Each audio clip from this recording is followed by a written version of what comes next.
You've seen Fraser, Hastings. What is your feeling? He's a big chap. Fragile isn't exactly the word that springs to mind. I talked to his landlady before seeing him. She went to bed at 11. Fraser wasn't home yet. Bien. Megan Barnard said he is a reserved character but with a nasty temper. We will see if this is the case.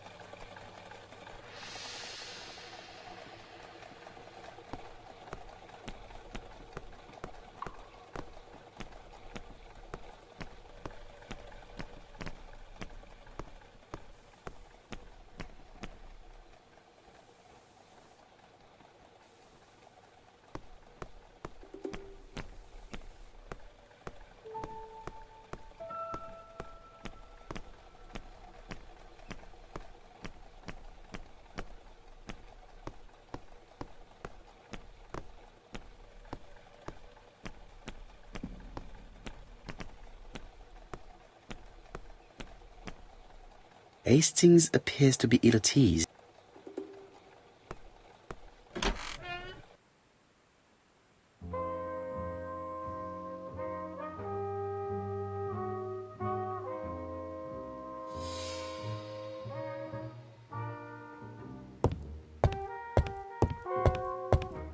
I don't want this young man here.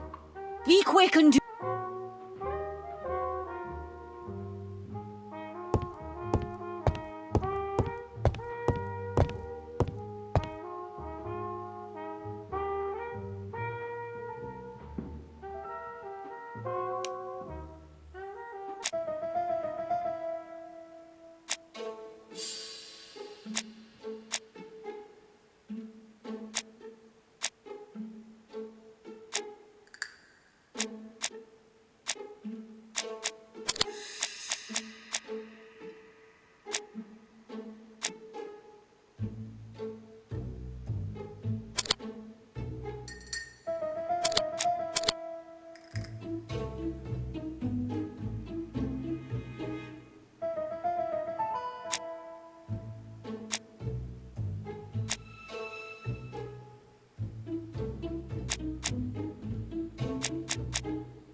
How do you do, Mr. Fraser?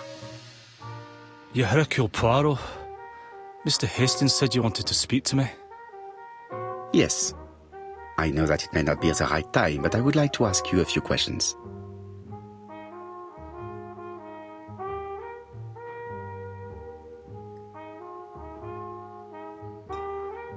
This man looks suspicious.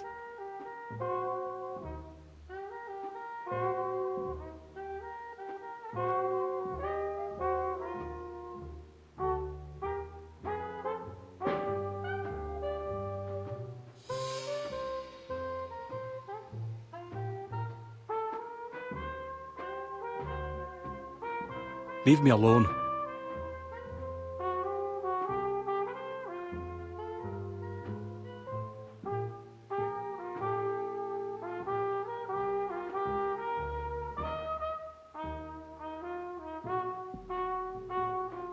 Donald Fraser is in a terrible state, as if he hadn't slept all night. And he's drinking White Horse. Leave me alone.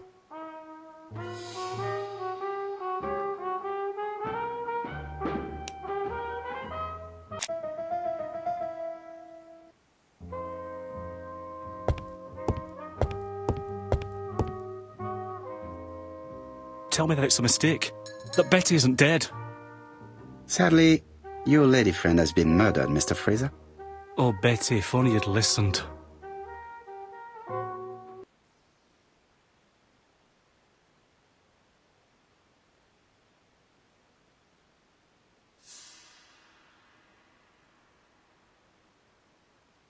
If she had listened to you, she would still be alive.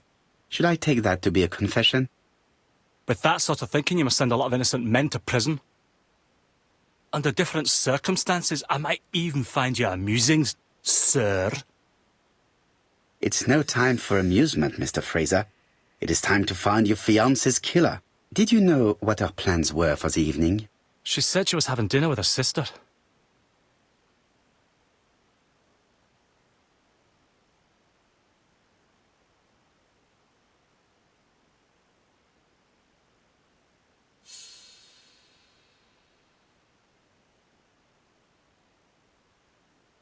And you believed her? And why not, sir? She was my fiancée. That did not stop her from lying to you before.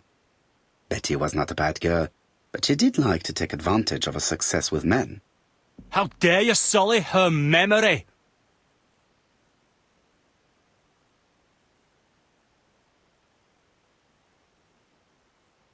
I am not interested in memories of her, Mr. Fraser. I am looking for a killer, and I need you to be my closest ally. That is, unless you have something to hide. Of course I don't. Très bien. So, what were we saying?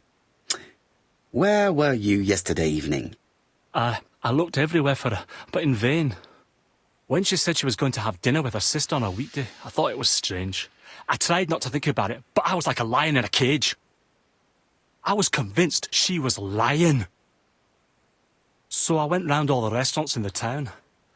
When I didn't find her, I went to the next town. But nothing. I must have got home about midnight or 1 o'clock. Did anybody see you? I don't think so. I didn't talk to anybody. I was so furious.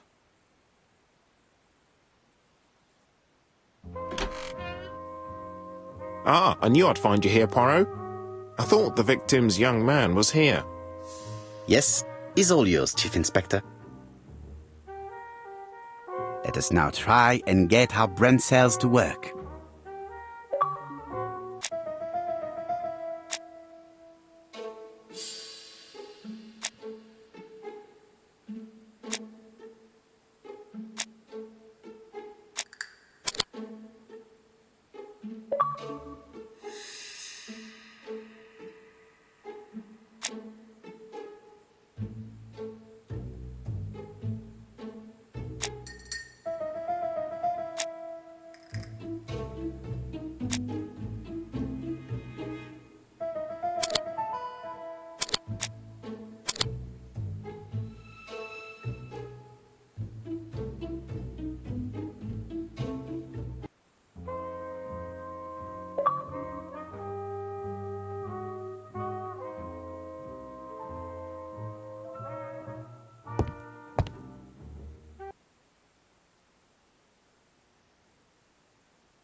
Fraser doesn't have an alibi and he's extremely jealous. You are very skilled at summing up. And yet you haven't asked Japp to arrest him. It is too soon. But I agree, without the letters announcing the crimes, Fraser would already be behind bars. Bon, I think we have enough elements. Let's reconstruct the events at the scene of the crime. I can't imagine how the murderer wasn't seen, though. Surely she must have struggled. Let us try and imagine the scene.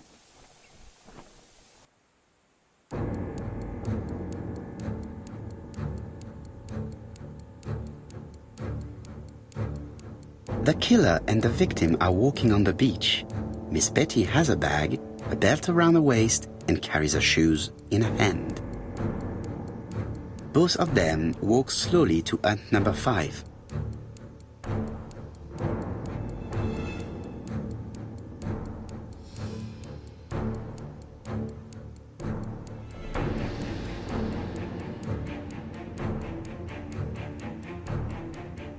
Both of them walk slowly to hut number 6.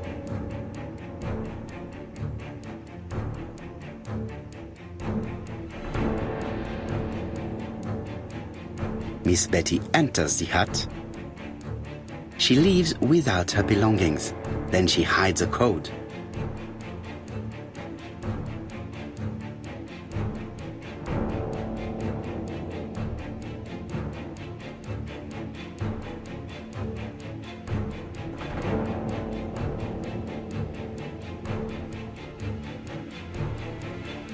They keep walking.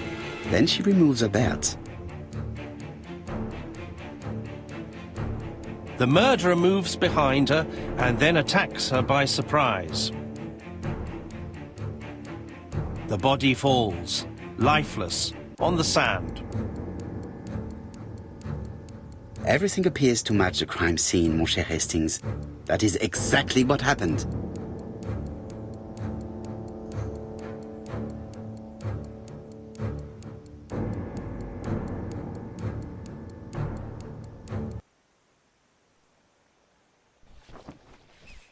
Without the ABC, we might have suspected Mr. Asher and Mr. Fraser.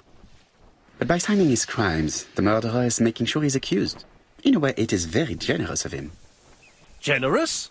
The murderer seduced Betty in order to lure her to the beach and kill her. Indeed, the young woman was certainly careless, but not stupid enough to follow a stranger. What are you planning to do, Poirot? Return to London, mon cher Hastings.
Right, back to London. There is nothing more for us to do here.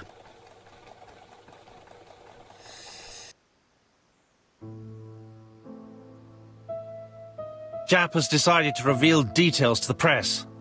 The alphabet murder is now famous. It is not a bad idea. The more people who know, the greater our chances of finding out something of interest.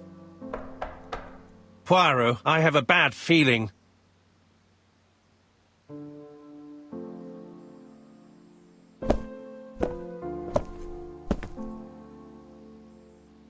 Poor Mr. Poirot, not so good at these little criminal matters as you thought yourself, are you? Rather past your prime, perhaps. Let us see if you can do any better this time. This time, it's an easy one. Churston on the 30th. Do try and do something about it. It's a bit dull having it all my own way, you know. Good hunting. Ever yours, ABC.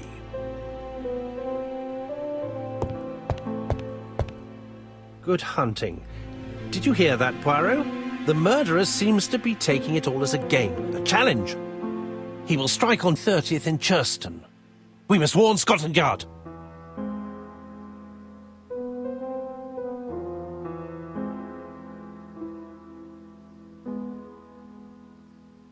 No time to lose. We must prepare our suitcases for Czysty. Mon Dieu, it is already 10 o'clock. I will call Scotland Yard immediately.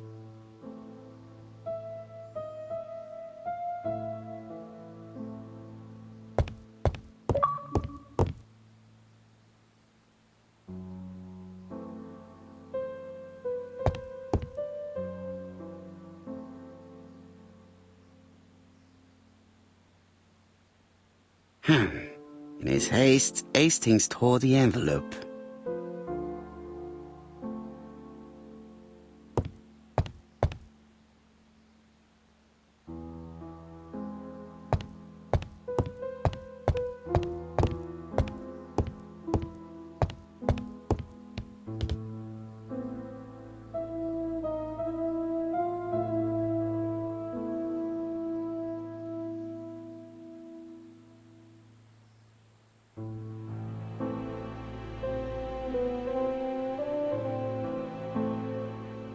Hastings' photo album.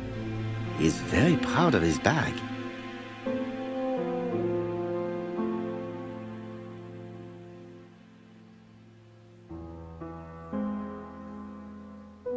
Bexhill-on-Sea, Sussex, population 24,703.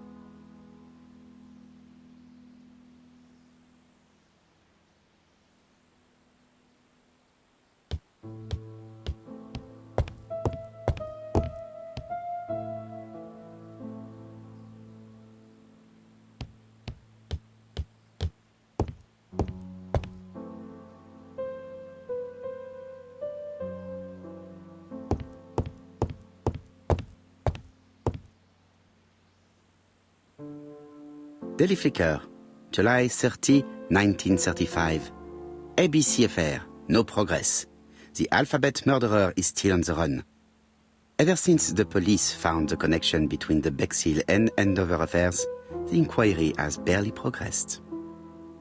In this issue, we are publishing provocative letters sent by the killer to Hercule Poirot. Unfortunately, they have not yet helped to find him.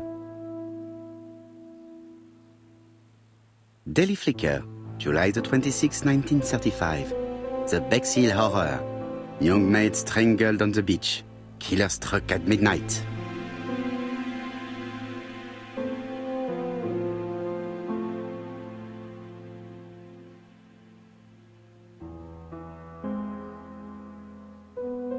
Ah, some cool air.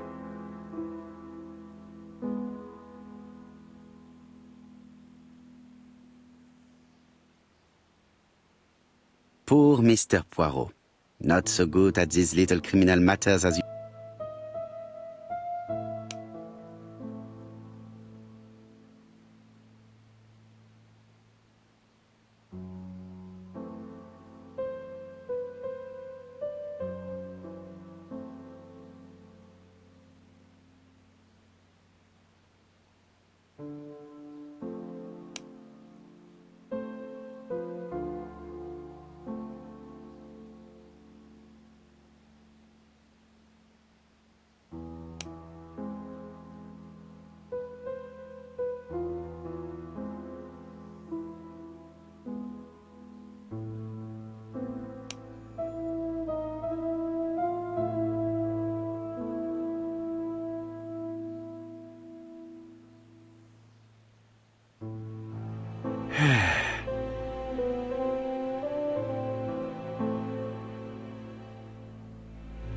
It is not a good time.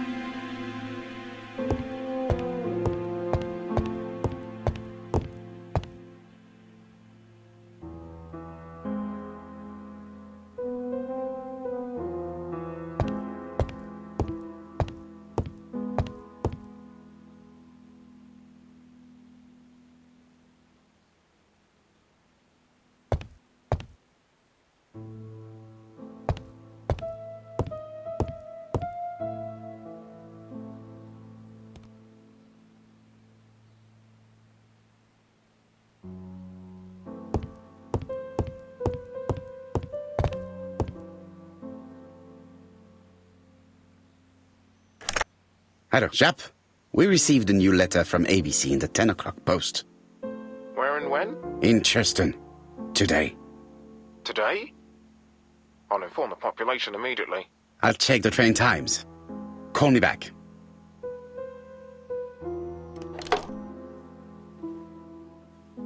It is not a good time.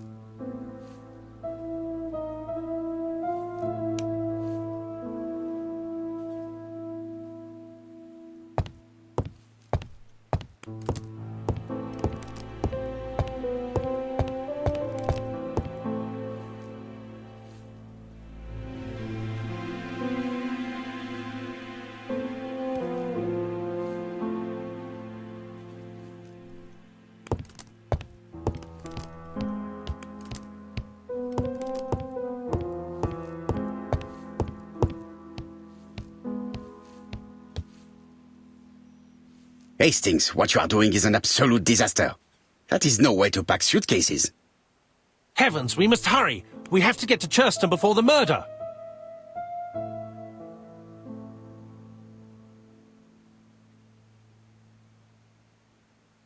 Hastings' order and method are always necessary, regardless of the circumstances.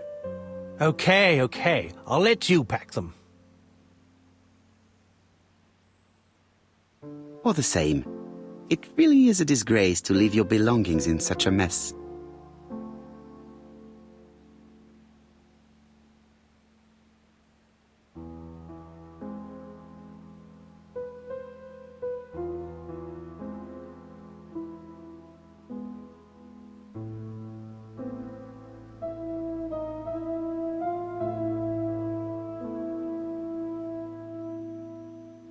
Voila! It only took a minute. Poirot, you were right. I've just consulted the ABC guide. There's no hurry. The next train doesn't leave till 11:45. You see, there is no need to hurry. We will not be in Czysty until tomorrow morning, after the murder. But why has the murderer warned us so late? It's not what he usually does. Did he do it on purpose? Very good question, Hastings. We should also compare the letter we have just received with the other two, although I have very little doubt about what we will find.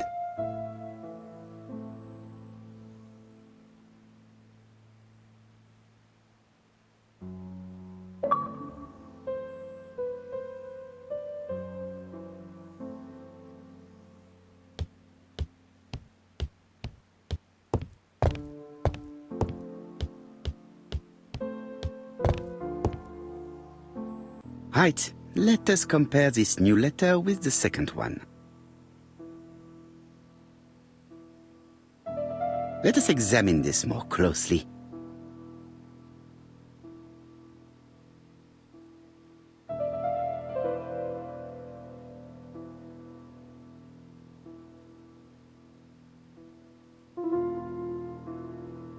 Certain characters in the two letters may have similar defects.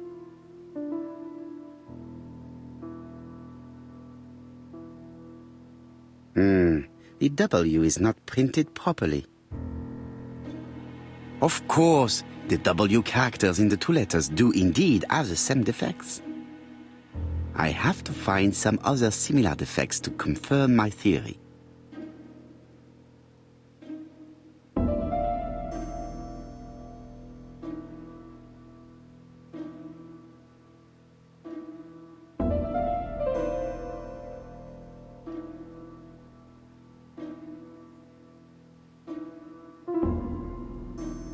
Yes, this I is weird. I don't see anything in particular. Let us look at another word. Yes, the I characters in the two letters do indeed have the same defects. I have to find some other similar defects to confirm my theory.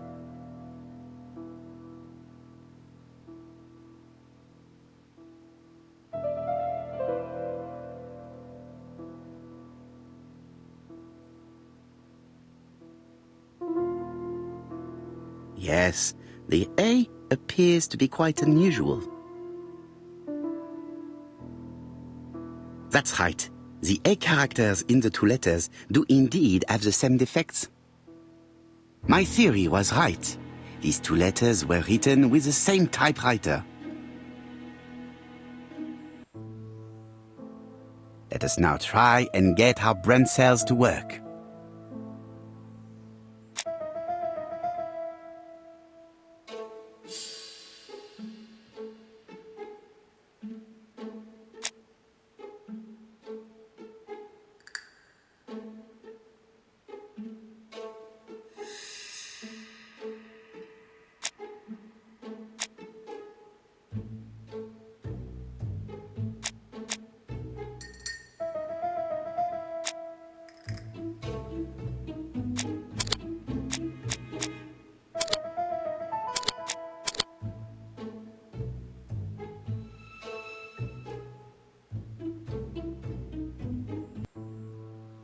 The letter should have arrived in time.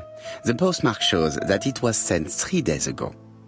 However, our man made a mistake in the address, which explains the delay. All the same, the post office took their time correcting the error. Come on, Poirot. Your address is not quite as well known as that of Scotland Yard.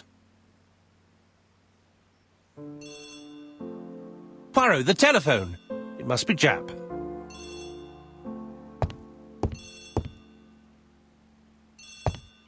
Hastings, it would appear that you are getting slightly thin on top. Really? I hadn't noticed.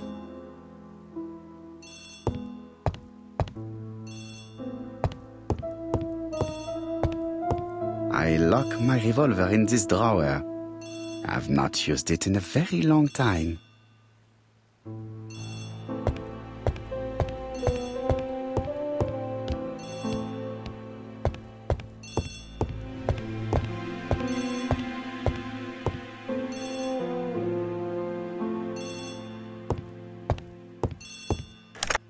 I have some news from Churchton. Bad news, I'm afraid. Sir Carmichael Clark was murdered while out on his evening walk.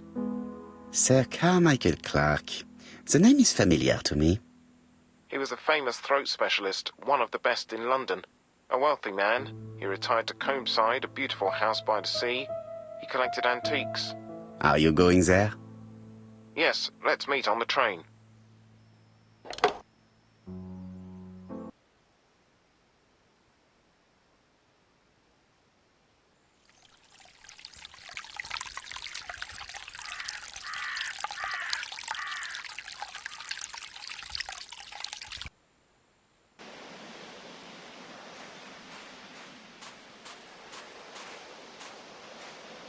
The victim is called Sir Carmichael Clark, one of the best throat specialists in London. The body was still warm when we found it. If we'd been warned earlier, we definitely could have saved him. It appears that the murderer made a mistake when he wrote his letter. A mistake? Lucky for him. And what if he did it on purpose? No. He's defined his madcap rules and he's sticking to them. It's a matter of pride for him. Shall we go up to the house, Poirot? You go, my friend. I will come soon.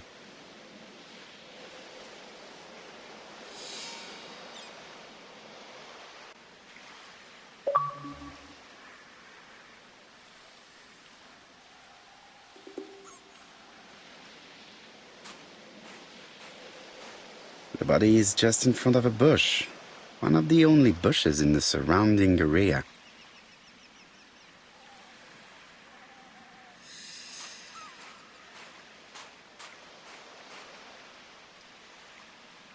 This place is very calming.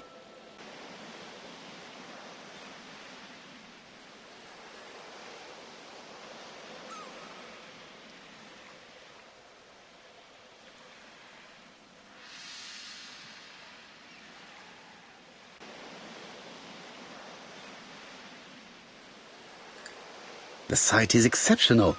It is easy to imagine that Sir Carmichael used to enjoy stopping here every evening.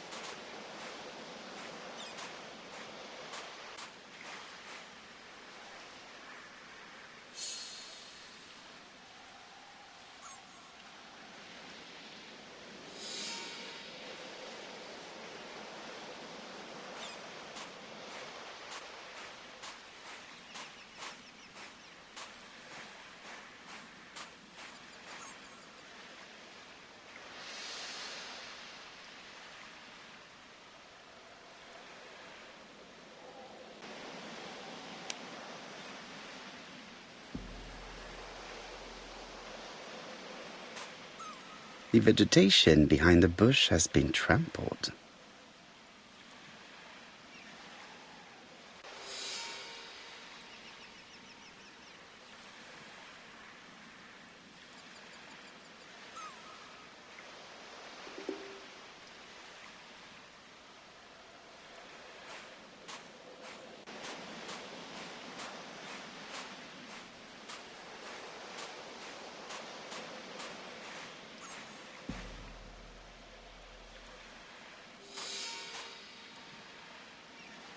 Jap has emptied the victim's pockets and has laid out their contents on this piece of wax cloth.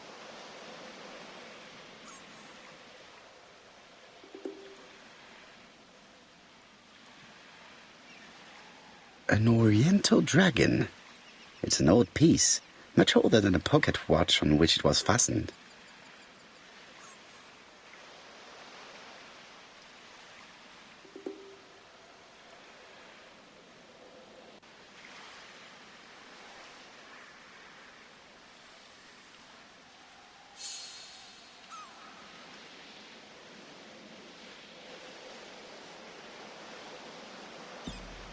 Nothing appears to be missing from this wallet.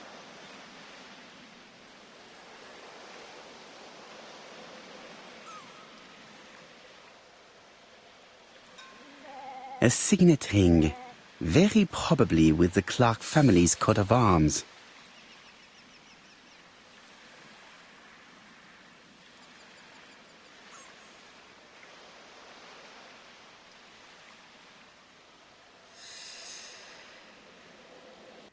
It is pointless.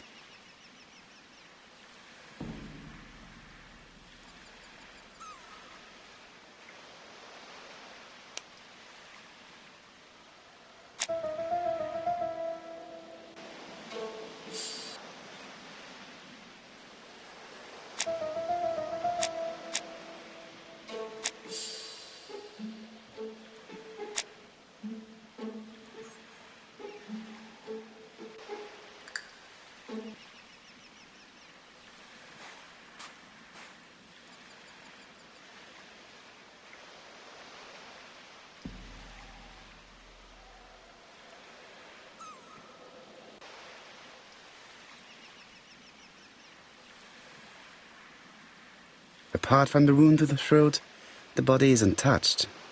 No cuts, no bruises.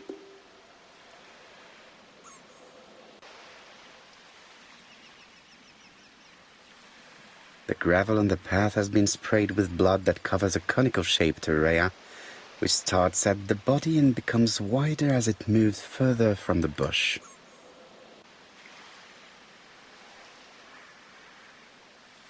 Sir Carmichael's throat was cut. It's a clean incision, a professional murder. Let us now try and get our brain cells to work.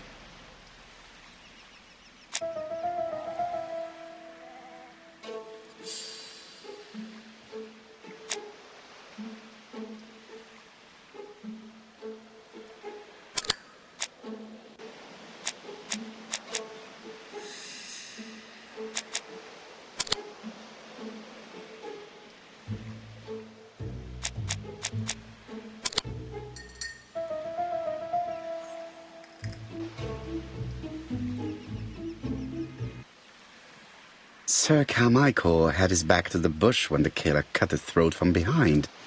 A fatal blow that sprayed blood over a range of more than 1 meter.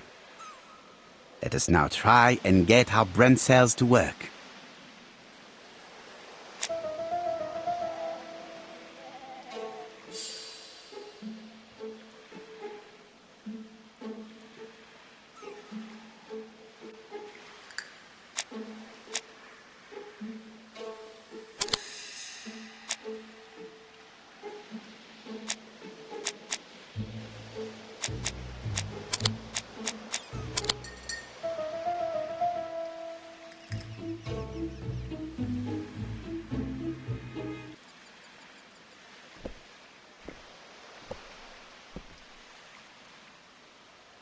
Have you finished, Poirot?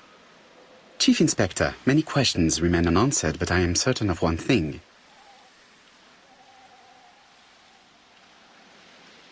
The killer has prepared his crime very carefully. Quite right. He must have known Sir Carmichael's movements well to plan such an attack.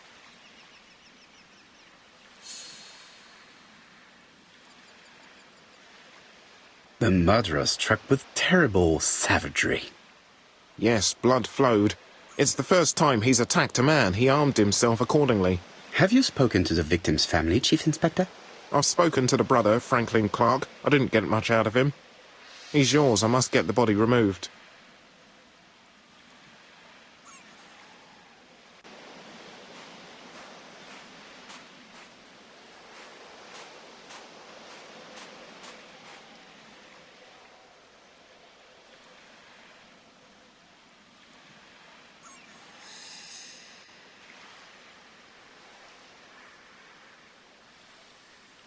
An ABC guide. The murderer's customary signature, covered in blood this time.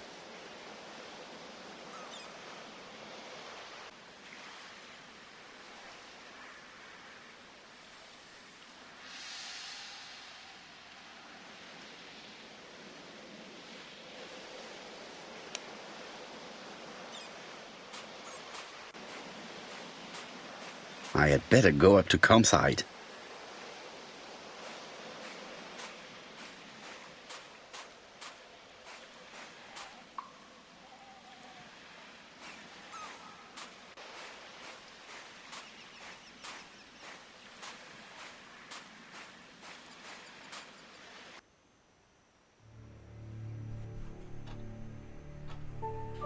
To be honest, this inspector seems rather obtuse.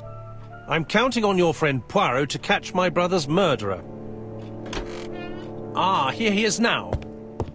Please, Mr. Poirot. Mr. Poirot, this is my brother's secretary, Miss Thora Gray. Pleased to meet you, Mr. Poirot.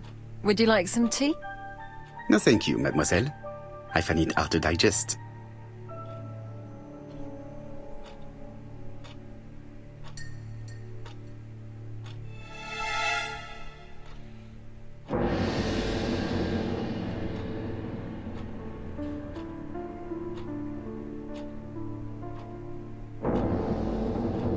Hastings does not like very hot tea.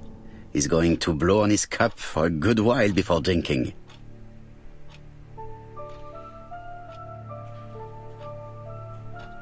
It is not the right time. It is not the right time.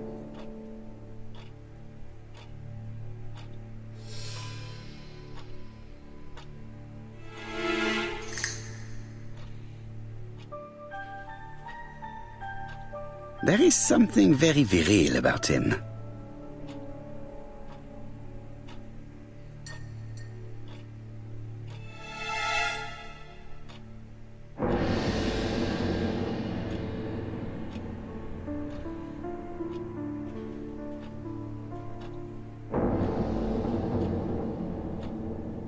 Franklin Clark is an adventurer, the sort of man that women like.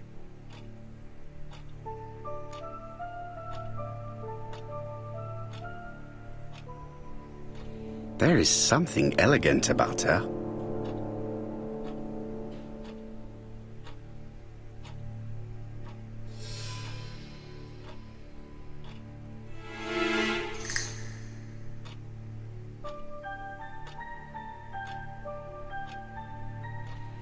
She has good taste, except perhaps in her choice of jewelry. Please excuse me, I have to take care of Lady Clark.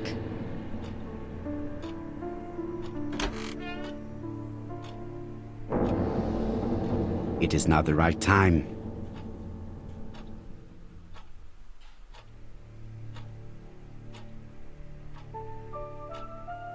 It is not the right time. It is a once-in-a-lifetime opportunity to question him. My brother's wife is gravely ill. You will probably want to question her, but I fear that it won't be possible today.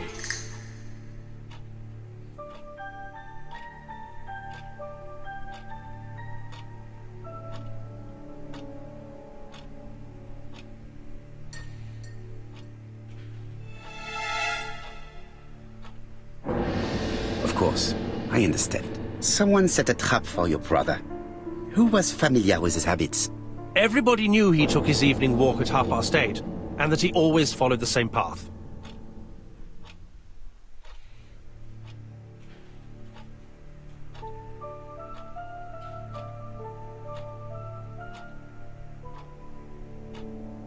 And did people of the village know Sir Carmichael's habits?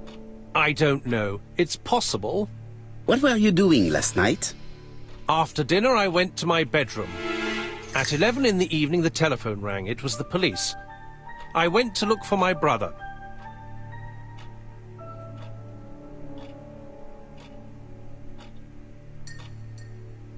Was it a dark night? It was a new moon. I took a lantern. So it was you who found the body? Yes, along with the gardener.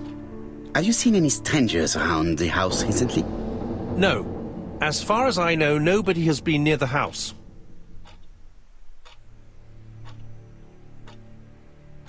Miss Clark. Oh, Lady Clark must have fallen from her chair. I have to help Miss Grey get her up. Hastings, while our host is gone, let's examine the drawing room. But, Poirot, a gentleman shouldn't... I take full responsibility. All you have to do is to leave the drawing room door ajar and let me know if anyone is coming.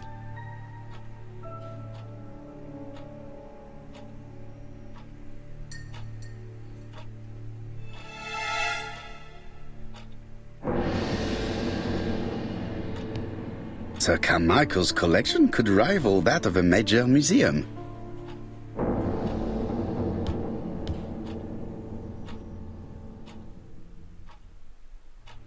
Traditional Chinese map.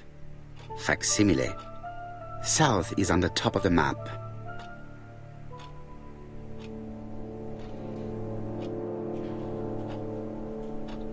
There are some very valuable objects here.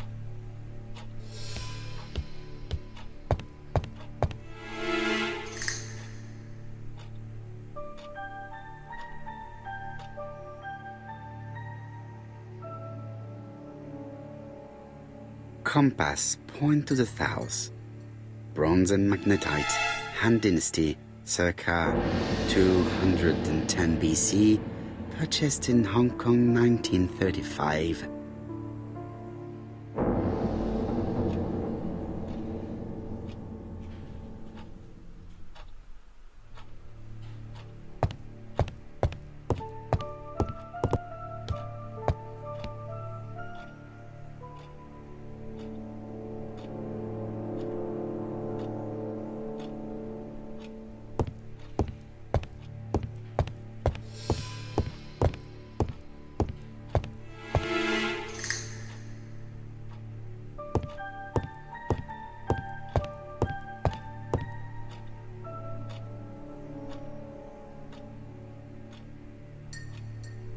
A tiger.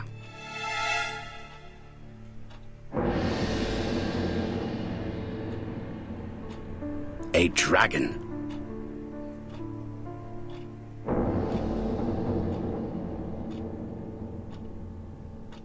A crane?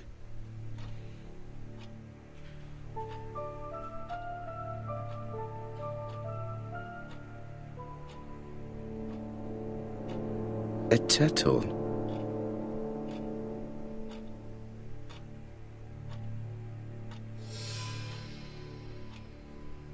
A tiger.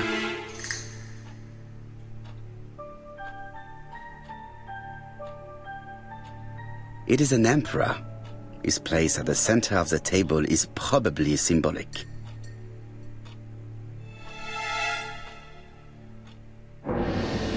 Dragon, dragon, dragon. Sir Carmichael showed himself to be very consistent in his collection's theme.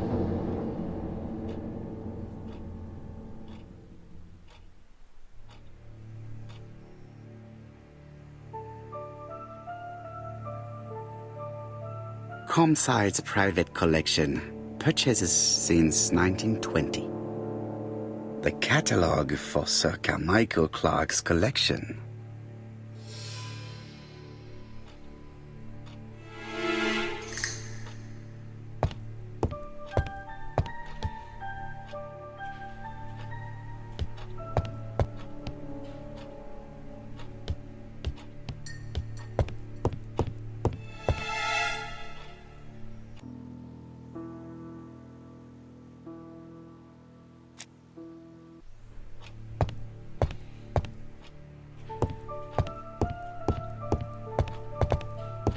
Sir Carmichael's collection could...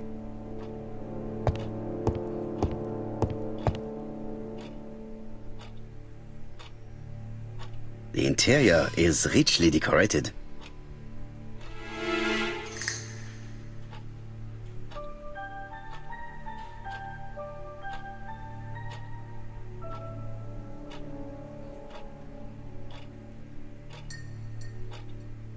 Dragon, dragon, dragon. Sir Carmichael showed himself to be very consistent in his collection's theme.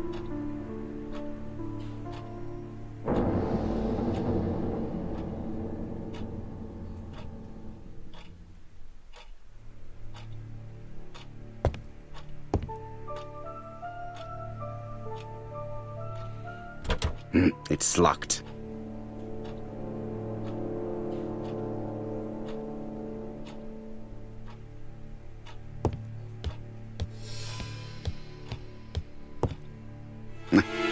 I'm not going to leave now.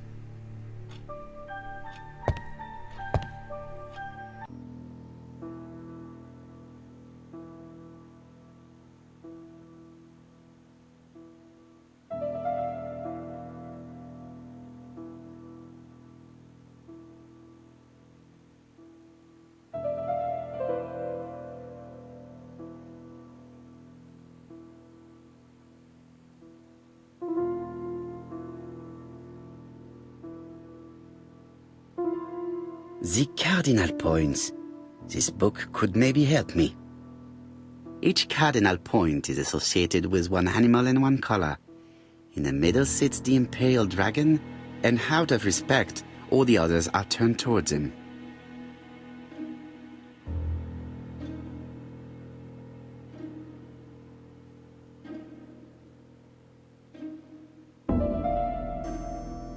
Turtle, the dragon, the crane and the tiger. I think I've already seen this motif somewhere.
It is blocked.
I knew that Hastings had a weak spot.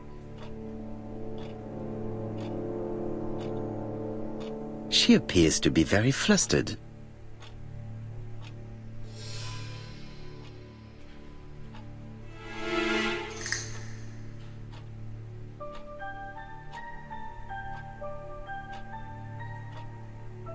She is unable to hide her emotion, and her makeup has been disturbed. I think that this young woman has just been kissed. Here? Teapot with black... You have a good knowledge of art history. Acquired while working with Sir Carmichael. I used to help him manage his collection and choose his new acquisitions.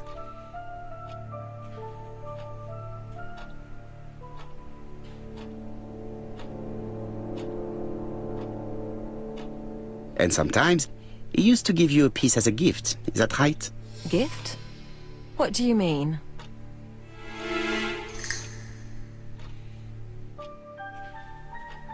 I am referring to your brooch.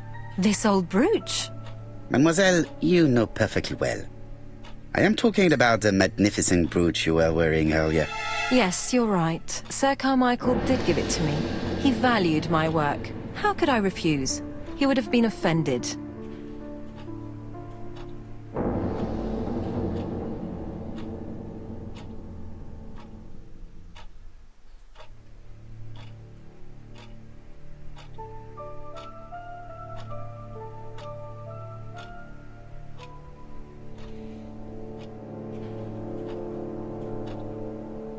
You took it off because of Lady Clark, am I right? Indeed. Lady Clark does not like this jewel. Why upset someone who is so gravely ill?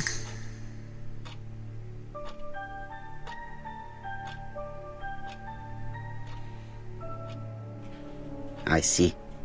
This jewel is sinister, do you not think? A black dragon. An omen of death.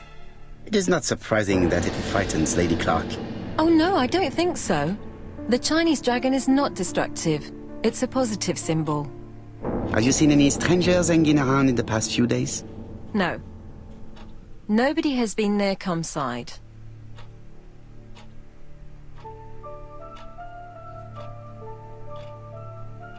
Tell me what happened last night.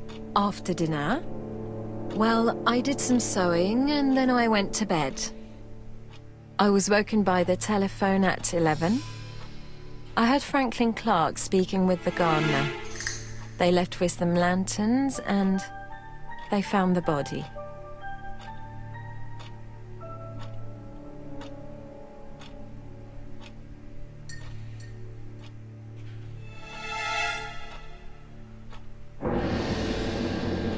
Am I right thinking that something is going on between you and Franklin? How dare you ask me such a question?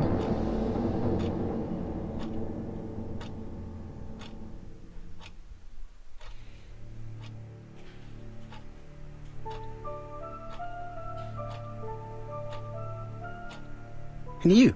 How do you dare kiss your good friend in the house of a dead man? Mr. Poirot, you are behaving despicably.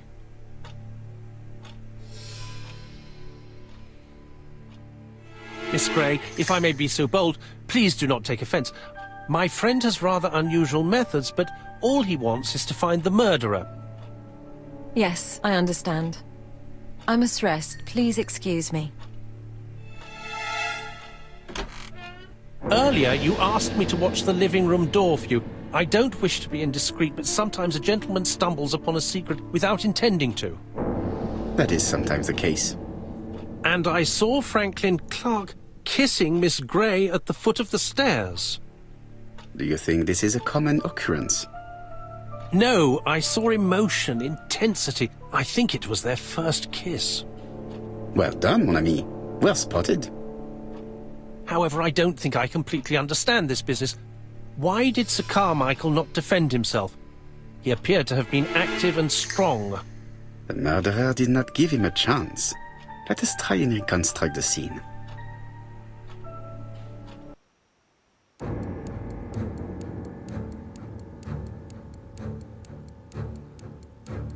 Sir Clark is taking his customary walk. Our killer is hiding behind a bush.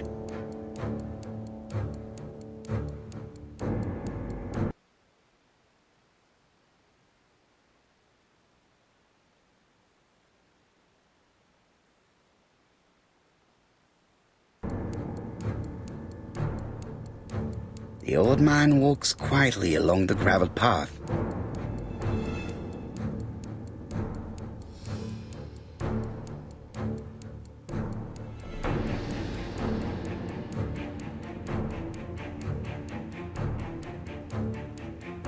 Then he turns towards the sea to gaze at it.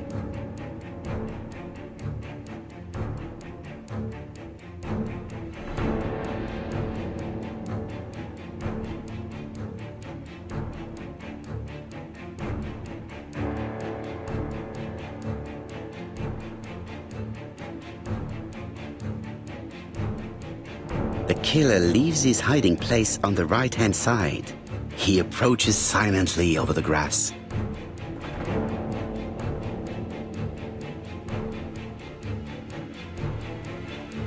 Then he throws himself on his prey and cuts the poor man's throat. He then lays down the ABC before leaving. Everything appears to match the crime scene, mon cher Hastings. That is exactly what happened.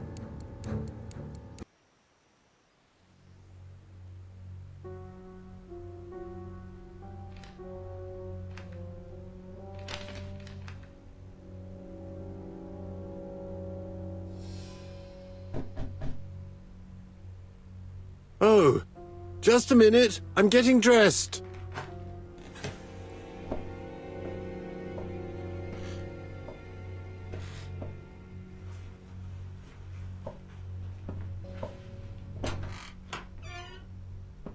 Mr. Kirst, have you recently returned from Czysty? Yes. Indeed I have. Have you seen the papers? And to think that you might have rubbed shoulders with the killer. Imagine that. Mr. Kirst, are you all right? You don't seem well. My apologies. My throat is burning and my head feels heavy. It's ever since the war, you know. Since my injury, my head has never been the same.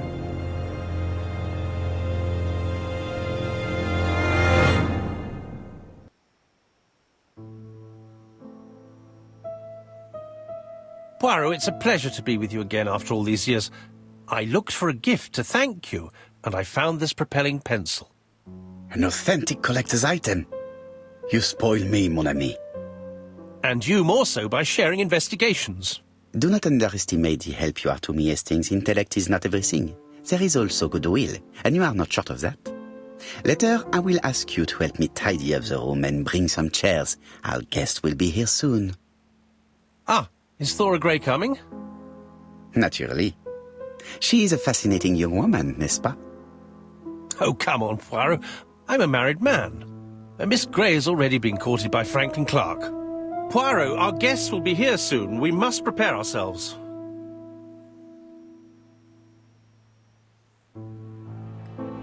I should take advantage of the silence to examine them.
The song says, "Sometimes I love a blonde who comes from Eden by way of Sweden.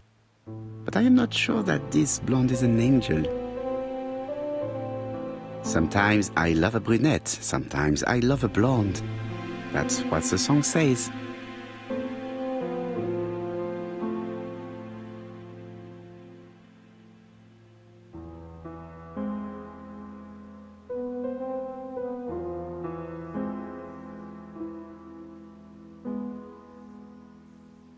Donald is always on edge.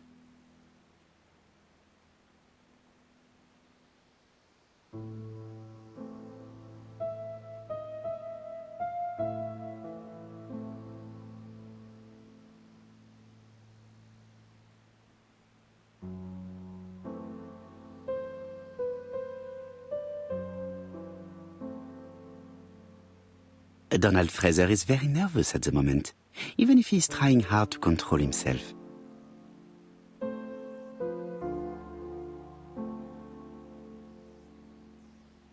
She appears to have taken more care with her appearance than the last time.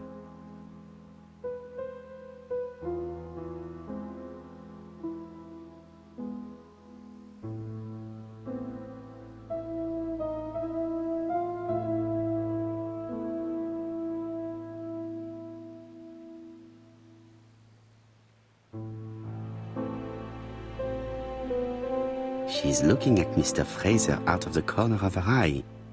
Did she make herself beautiful for him?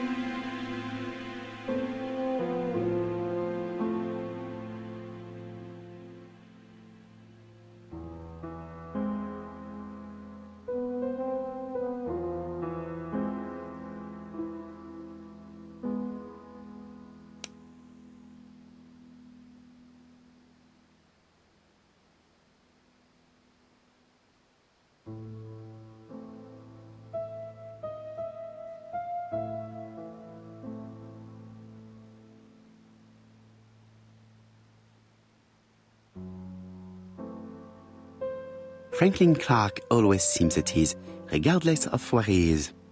Something that's unique to people who travel.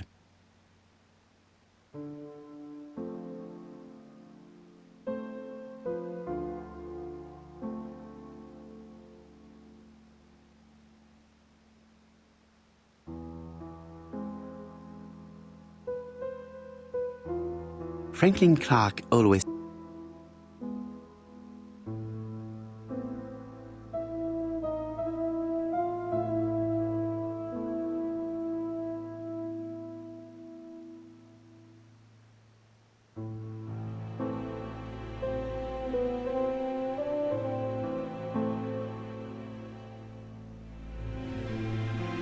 I ought to concentrate on my guests.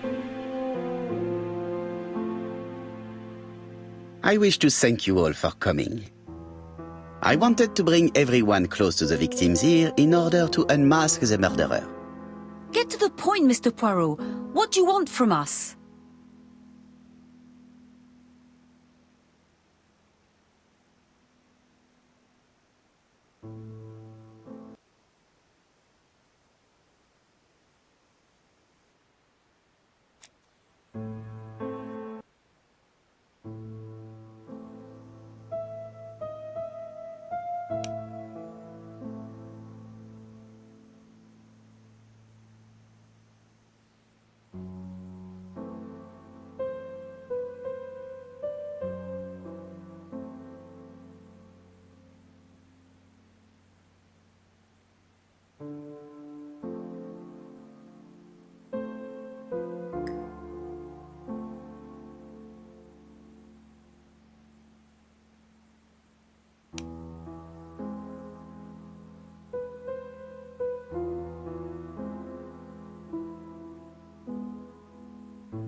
I should concentrate on the others.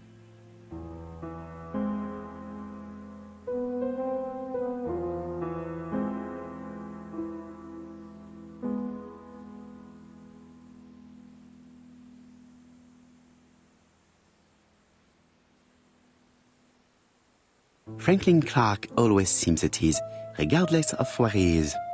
Something that's unique to people who travel. I ought to concentrate on my guests. I wish to thank you all for coming. I wanted to bring everyone close to the victims here in order to unmask the murderer. Get to the point, Mr. Poirot. What do you want from us?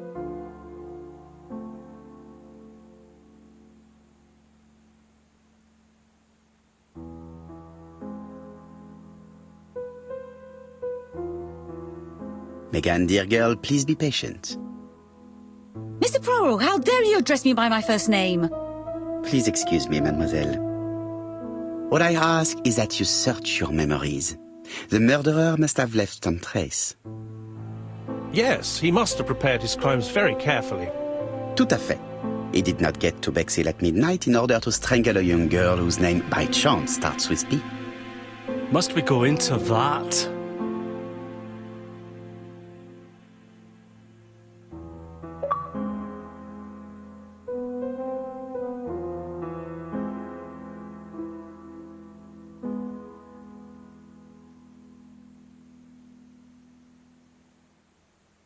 No, of course. Not if it makes you uncomfortable.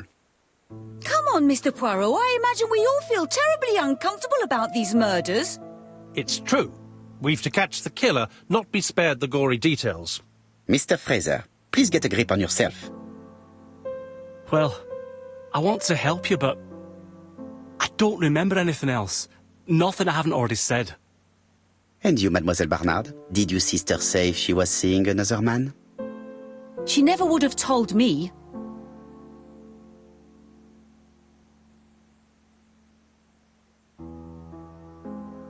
Why would she hide the fact from you? Betty knew I didn't approve of her behaviour. Her flirting was spoiling any chance she might have had. Tell me, mademoiselle, what did you talk about with your sister? Silly things. Her new dress. She wanted a pair of black stockings to go with it. Mother bought her a brand new pair. The day it happened, she was crying. And to think that Betty never even wore them. Poor Mummy. Your sister used to sing, I believe. Did she ever perform in public? She dreamt about it, but she had a very bad cough. It troubled her greatly. She had to cancel auditions and miss lots of opportunities. A pity. Yes, she sang well, but that doesn't tell us much about the murderer. Qui sait? In any case, we now have enough information to draw up a relatively precise psychological profile. Let us now try and get our brain cells to work.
So, ladies and gentlemen, we can now surmise without too much risk of error that our adversary is calculative, sure of himself, a seducer, of outstanding intelligence, that he has plenty of self-control, and that he likes railways.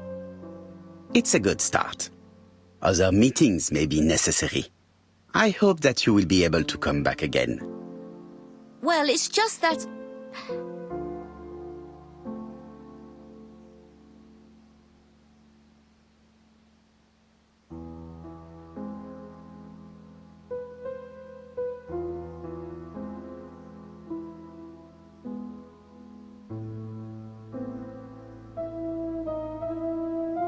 Is something bothering you, Mary? Well, Mr. Poirot, you see, I don't know if I can come to London just like that. It's normal that people helping with this inquiry should be reimbursed. Starting with you, Miss Drower. Please allow me to pay for your train tickets. Oh, sir, I cannot accept. But you must. Mademoiselle, I may not be rich, but my brother left a fortune which will be mine. Mr. Clark, that's very generous of you. Well, someone has to foot the bill. Mr. Poirot, would it be possible for you to come back to Devon? Lady Clark has expressed a wish to see you. We'll adjust her medicine so she'll not be too drowsy. But of course, I shall come the day after tomorrow if it is convenient. Thank you all for coming. We will meet again soon. The meeting was most fruitful. Really? Hastings, I believe now we have everything we need to find a common point between the victims. Now it is time for us to use our grey matter. Let us now try and get our brain cells to work.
The first two victims suffered from bad throat, and that was precisely the specialty of the third victim, Dr. Clark.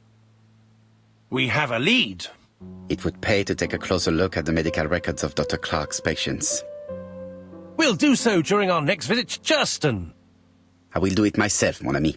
You must remain in London just in case ABC sends us another letter. Very well, as you wish.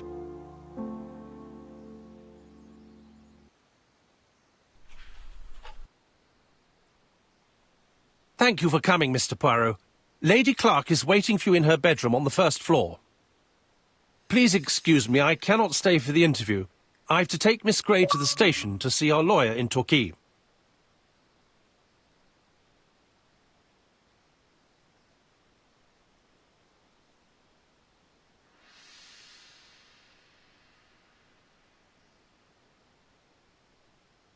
Are you going on holiday, mademoiselle? Not exactly, Mr. Poirot. Miss Gray very kindly stayed with me to settle my brother's affairs, but naturally she prefers to find a position in London. Ah, très bien. I'll be absent all morning, Mr. Poirot, but the nurse is coming soon. She's to ensure that the dose of medicine doesn't make our patient drowsy. Thank you, Mr. Clark. Have a nice trip, mademoiselle.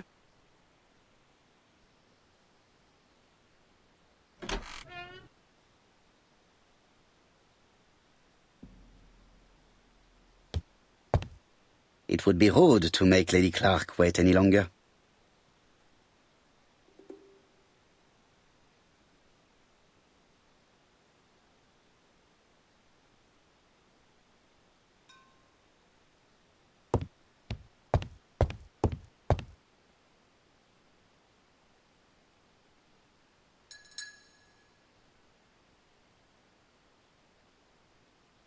It is not the right time. It would be rude to make Lady Clark wait any longer.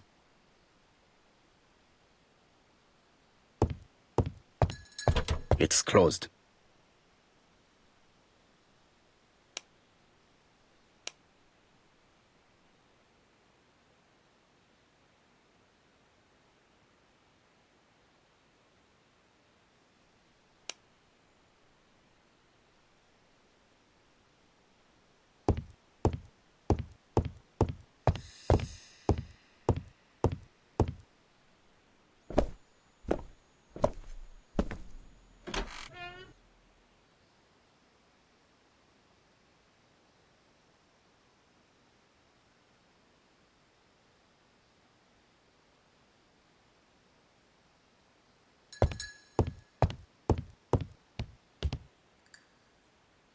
This poor woman is very ill.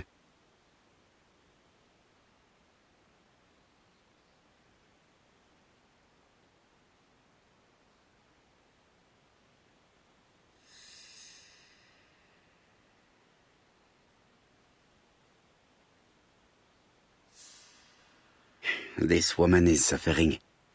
She is in no state to have a conversation.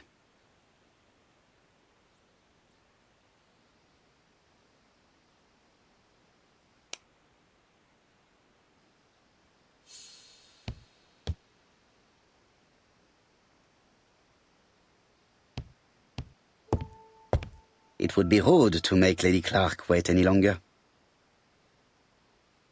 It would be rude to make Lady Clark wait any longer.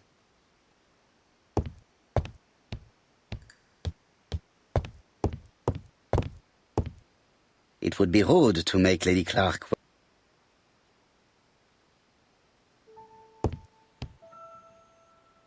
Mr. Poirot? My respects, madame. Thank you for coming. Thank you. Have you seen the nurse? She should have been here by now. Oh, I'm sorry. The telephone in the hall is ringing.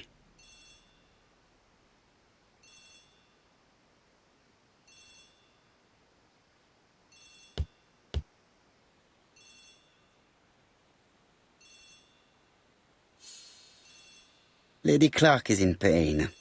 I have to give her an injection of morphine to ease her suffering.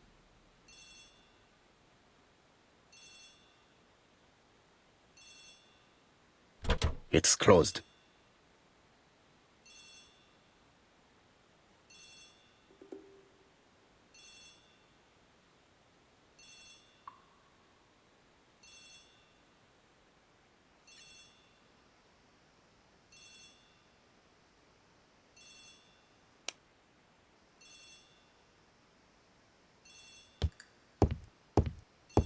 Lady Clark is in pain.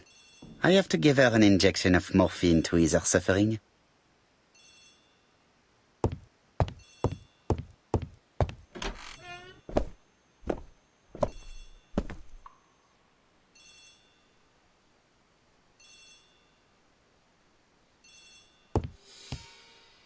The telephone is ringing. The Clark residence. Detective Hercule Poirot speaking. How do you do, Mr. Poirot? I'm Lady Clark's nurse. I wanted to let you know that I won't be able to come for her injection today. Might Miss Grey be able to do it? She has just left, but I will take care of it. Thank you. That's very kind of you. You'll find the skeleton key to open the medicine cabinet hidden in the lion trophy. You can count on me. Au revoir, mademoiselle. Oh, thank you kindly. Goodbye, Mr. Poirot.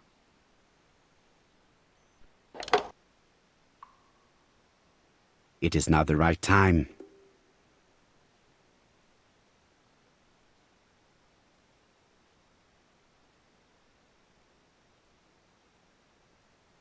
Lady Clark is in pain.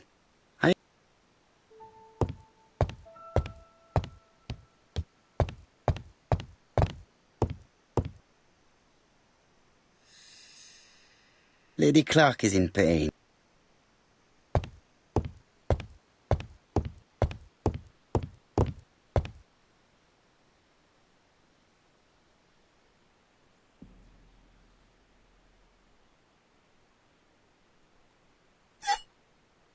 Here is the skeleton key.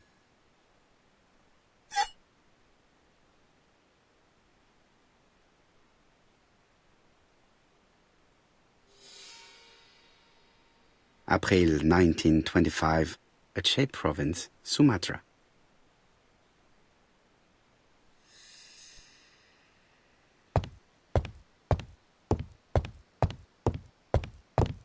It is not the right time.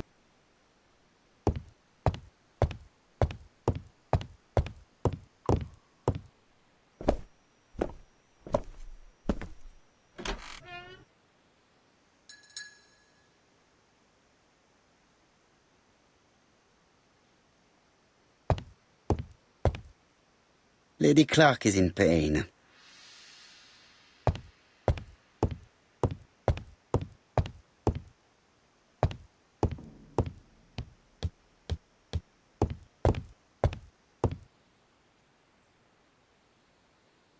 Lady Clark. It's closed.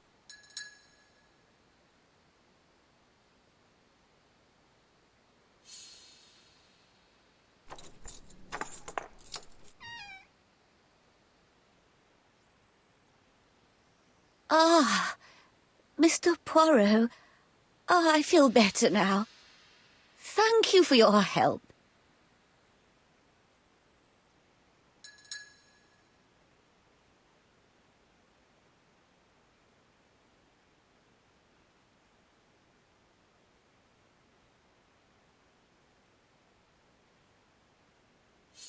You asked for me, chère madame? Yes. Yes, of course, I wish to speak with you. But what was it about? No doubt. You wish to talk to me about what happened to your husband? Ah, yes. Oh, poor Carmichael. Has the madman who killed him been caught? Not yet, chère madame. There was a great many people in Cheston on the day of the murder. Indeed. People go straight to the beach. They don't come near Coomside. So, there were no strangers around the house that day? Who said that? The people who live here. Your brother-in-law, Miss Gray. Miss Gray? Oh, I don't like her. Franklin wanted her to stay, but I insisted she should go. Immediately. You are entitled to do so, naturally. I'm pleased that you approve. The others have been taken in by her. But at least you can see through that self-pity act. See what she's up to. Oh.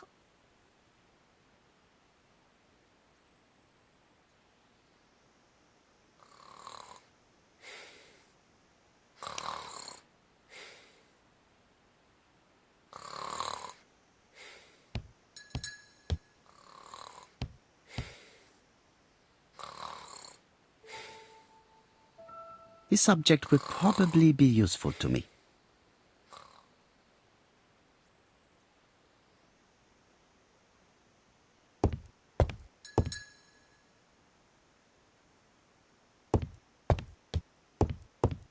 This subject will probably be useful to me.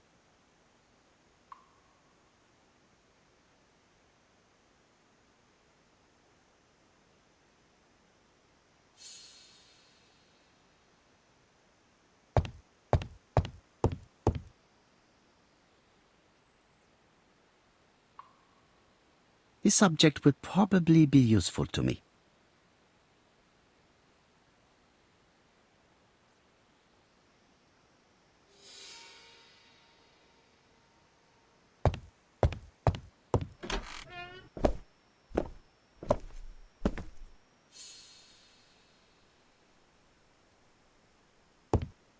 I must find a way to wake her up gently.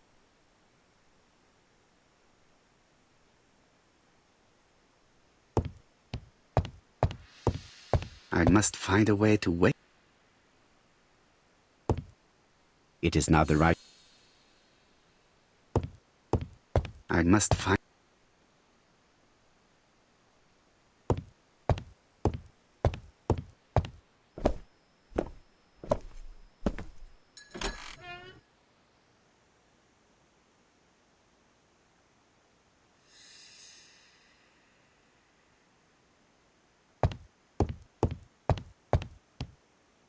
She's sleeping.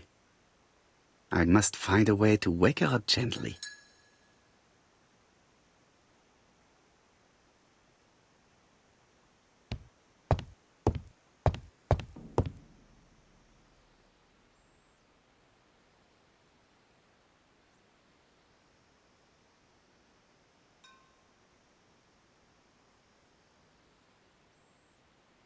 This couple appears to be having fun.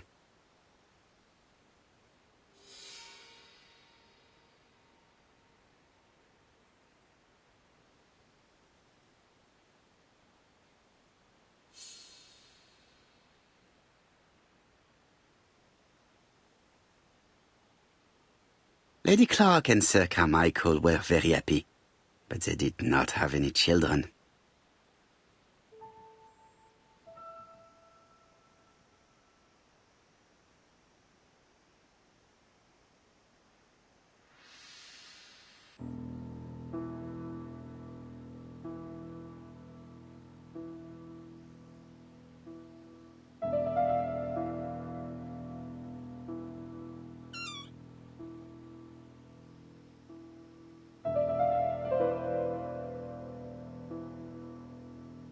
This spring appears to be broken. This spring appears to be broken.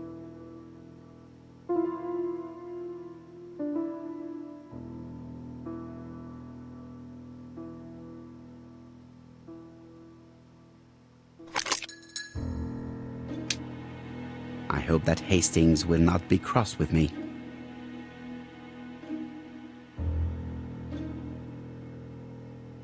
This part appears to be working. This part appears to be working.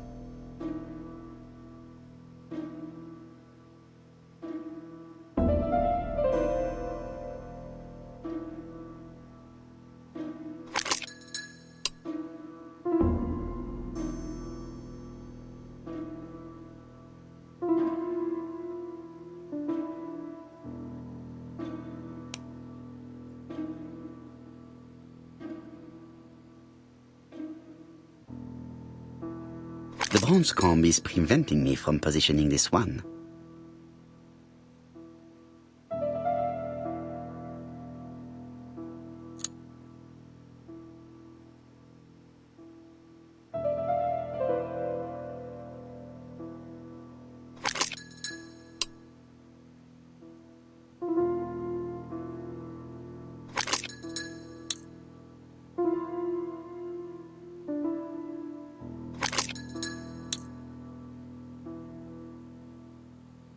This part appears to be working.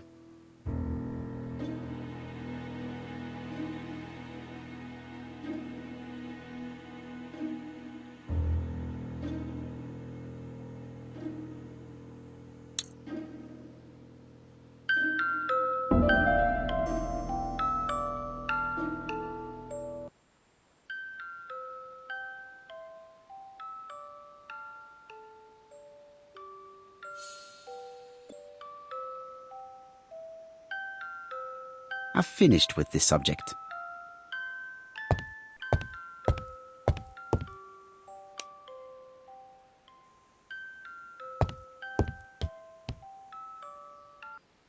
Oh, what are we talking about? Ah, yes, Thora Grey. Oh, Carmichael had great esteem for her, but for me she was nothing but a hypocrite.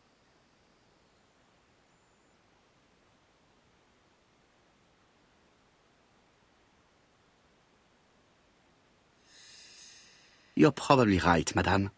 You have seen through her. I'm so pleased that I've convinced you.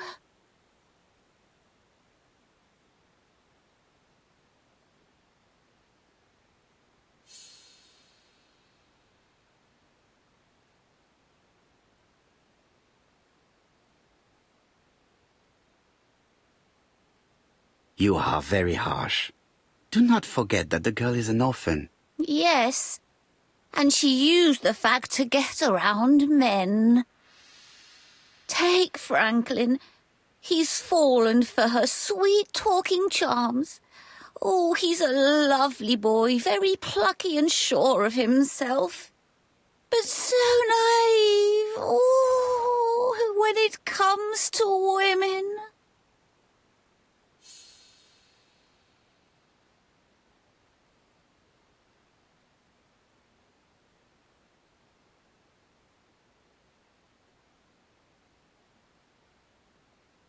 Miss Grey did look after you very well, though. Outwardly. But she's hiding something. I think she tried to poison me. Miss Grey? A poisoner? But everybody appears to like her. It proves she knows what she's doing. She's manipulative and she's a liar. A liar? Let's see, didn't she say that on the day of the crime nobody was around Coomside? That is correct. Well, at 11 o'clock I saw her talking to someone. Really? And what was this man like? An ordinary sort of man with a very plain face. Oh, I don't remember well. Was he a gentleman? No, he was not a gentleman. It would be best to leave her to sleep now. The telephone in the hall is ringing.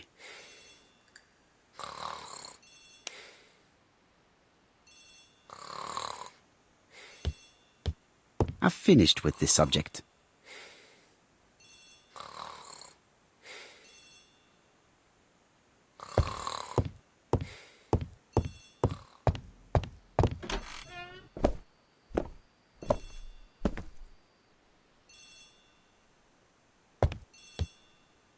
The telephone is ringing.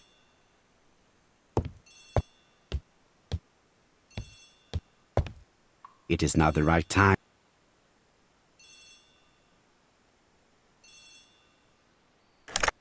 Hello?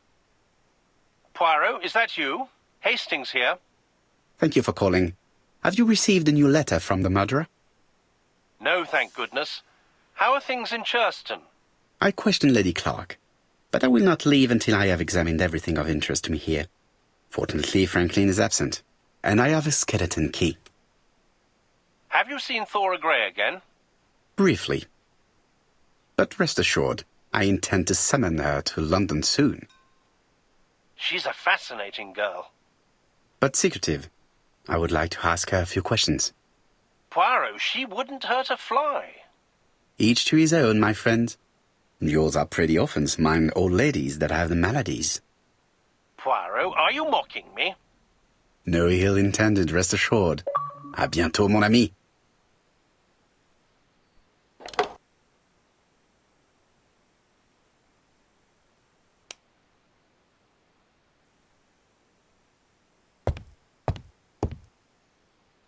How am I going to open this trunk?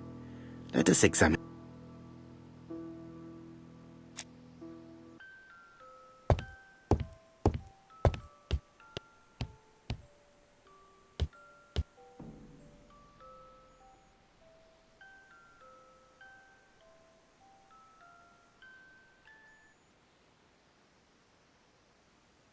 Miss Thora Grey, Comside, Czysty, Devon.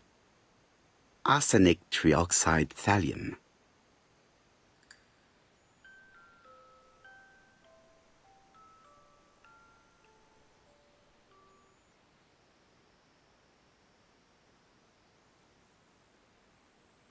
The Black Dragon's Curse. To Franklin, who will never grow up. January 25, 1928. Car Charlotte.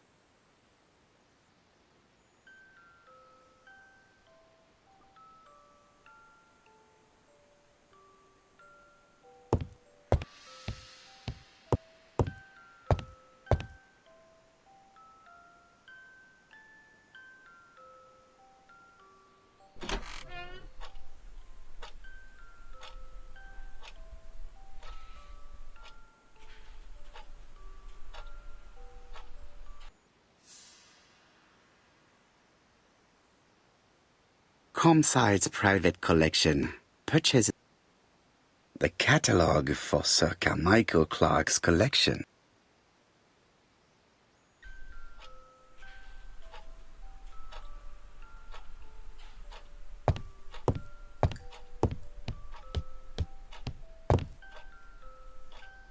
I see some papers that were not there the first time I visited.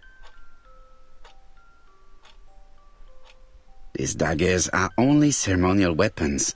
I do not think that the crime weapon is here.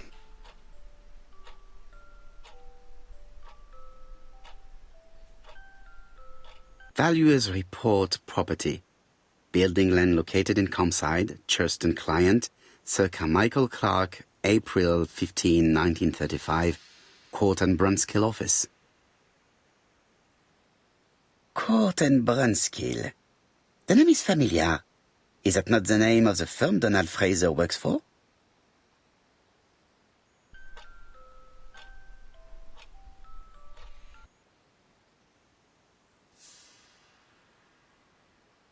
Ernest Logan, MD, Brighton Cancer Institute, 201 Dusk Road, Brighton, Sussex. To Sir Carmichael Clark, MD, Comside, Czysty, Devon. Lady Clark, your wife is suffering from a generalized terminal cancer. I confess I didn't suspect anything like that during the first exams. But I estimate that Lady Clark's life expectancy is no more than 1 year. Hospitalization would not help in her case, so I advise you to...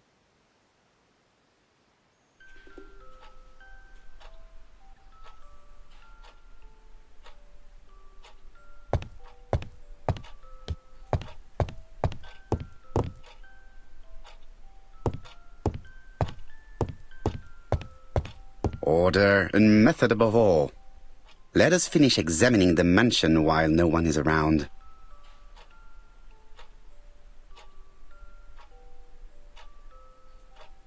Order and method.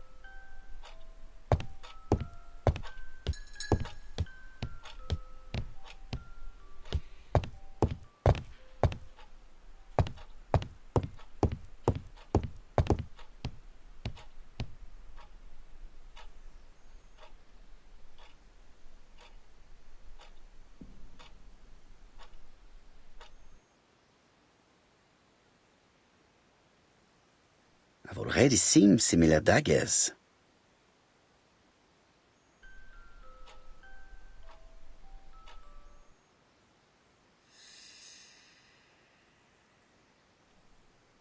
A dark dragon for a bright-haired maid. C.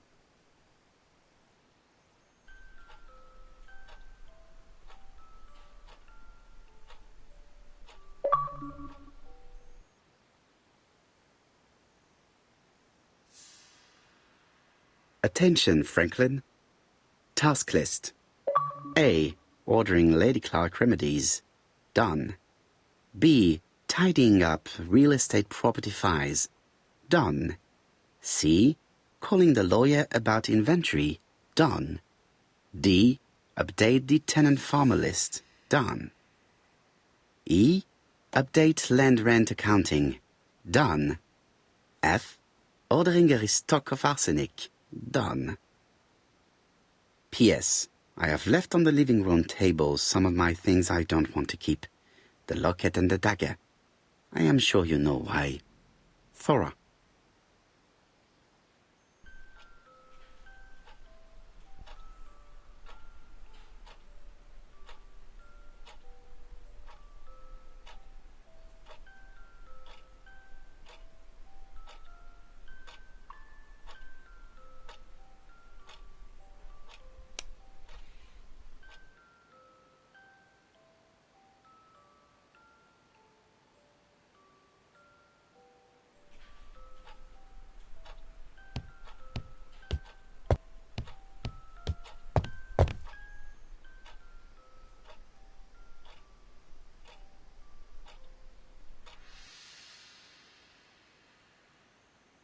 Compass, point to the south. Bronze and...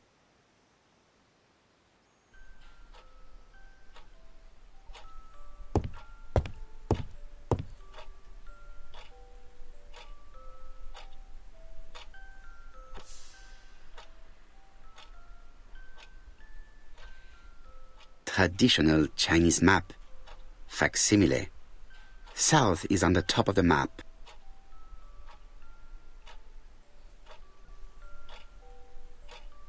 There are some very valuable objects here.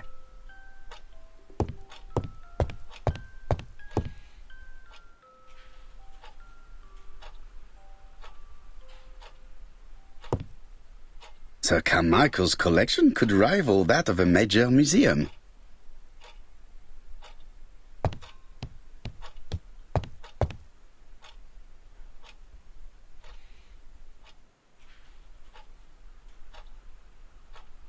The door is locked.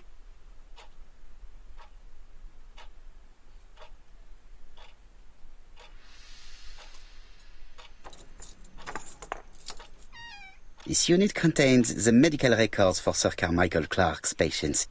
Let us study them closely and see if there are any familiar names. No deaths on the records from A to D. They've been handled recently.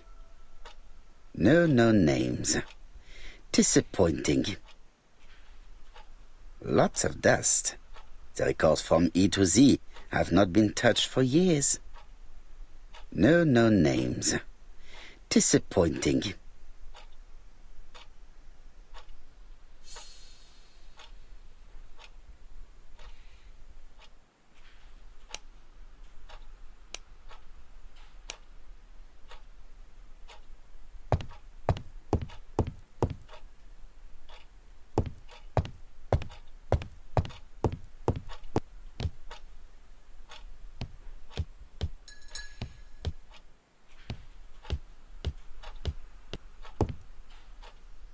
This unit contains the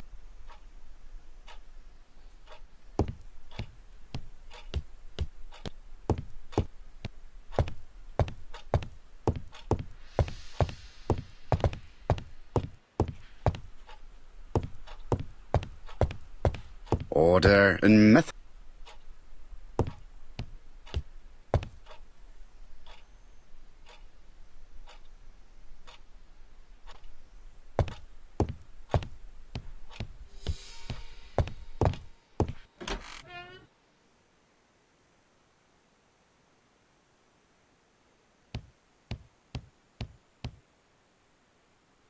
I am not going to leave Comside now.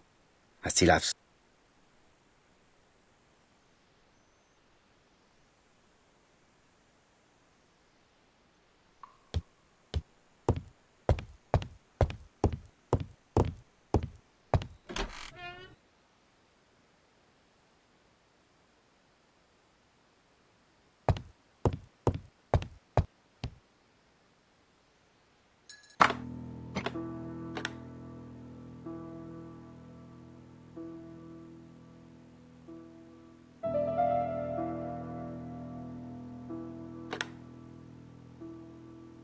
I must need something to continue.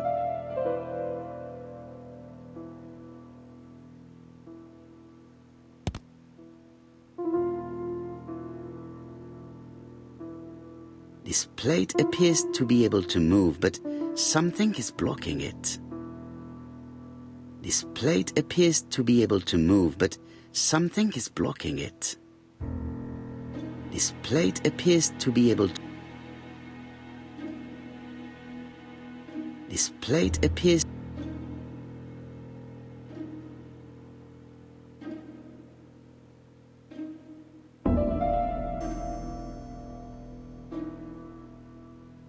This plate appears... This plate appears to be able to move, but something... This plate appears to be able...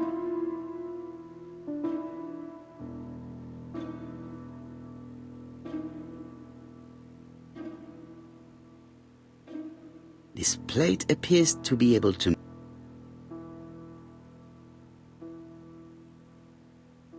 This plate appears to be... This plate appears to be able to move.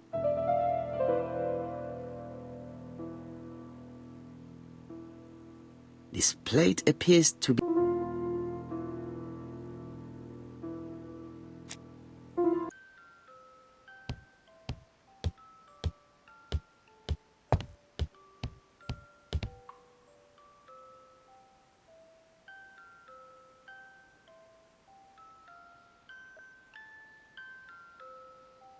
July 1920.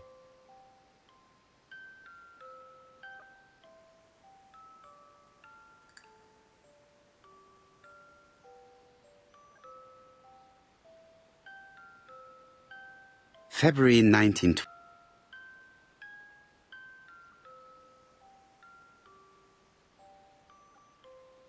Franklin appears to be very active.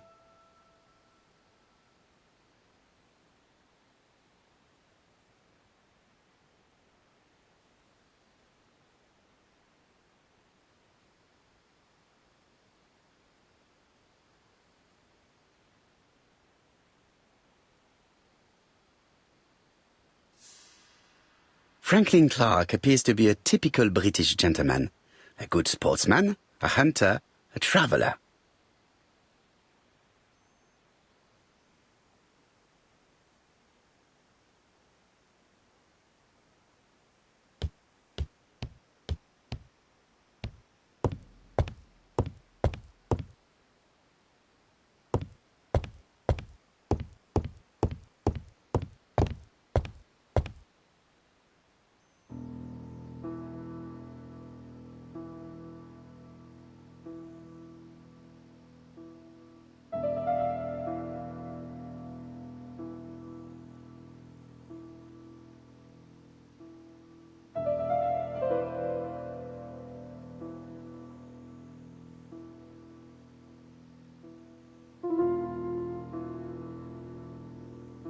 Four Chinese symbols are engraved on this padlock.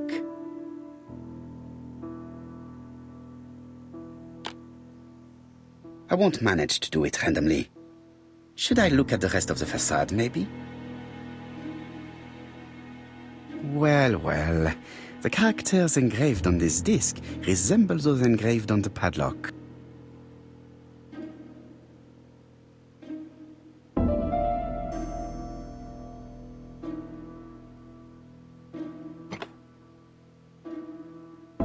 The position of this character looks right to me.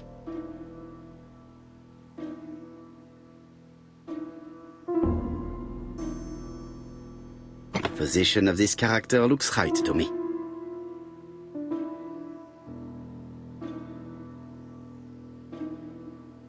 The position of this character looks right to me.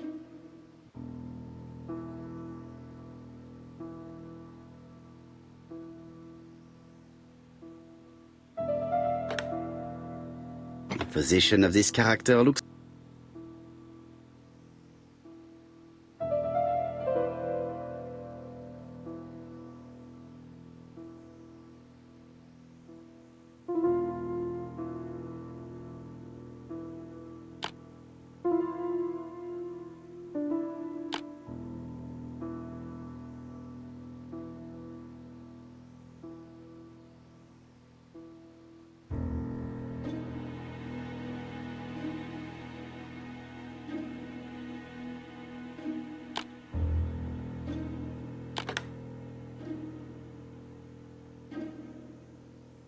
At last, the cupboard is open.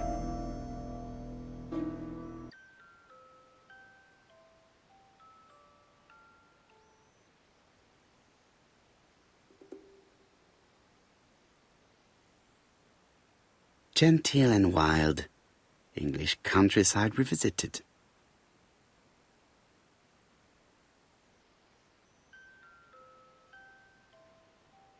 The Railway Children, E. Nesbit.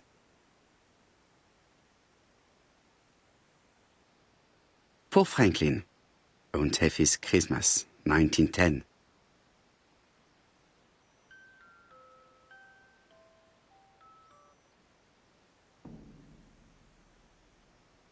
Traveling in China, a practical guide for English travelers.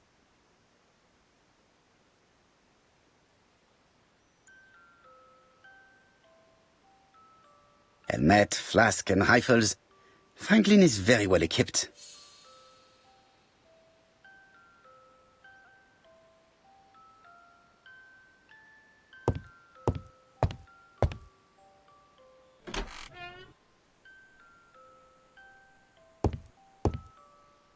How am I going to open this trunk? Let us examine it.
Leaving the code on the trunk. What a strange character Franklin is.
So, what is this sound?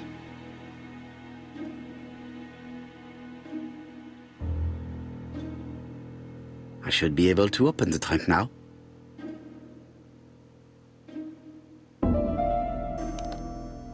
There we are.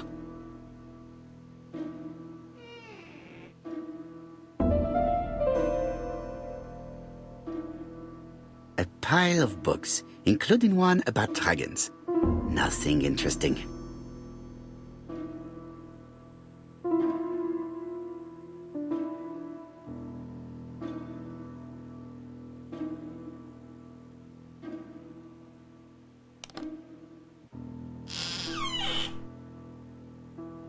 Whiskey and other good quality drinks. Mr. Clark really has refined tastes. Whiskey and other good quality drinks. Mr. Clark really has refined tastes.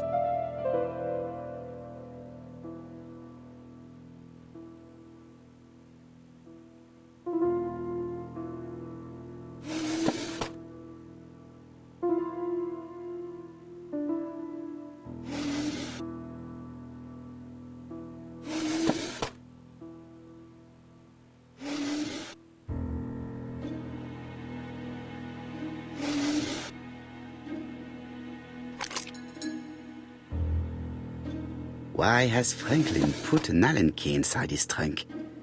I'll borrow it for a minute.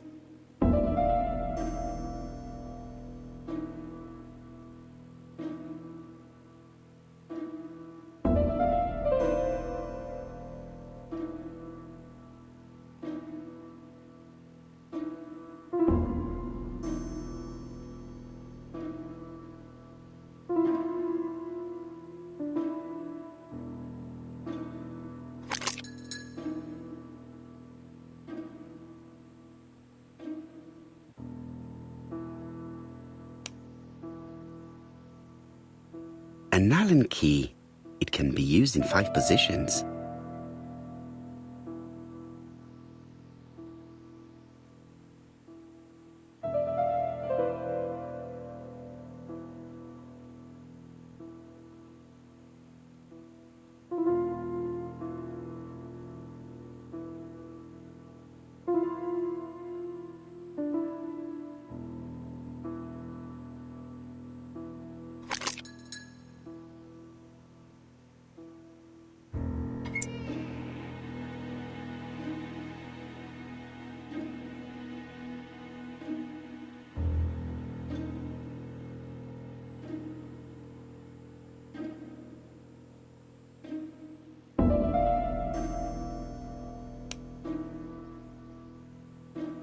An Allen key. It can be used in 5.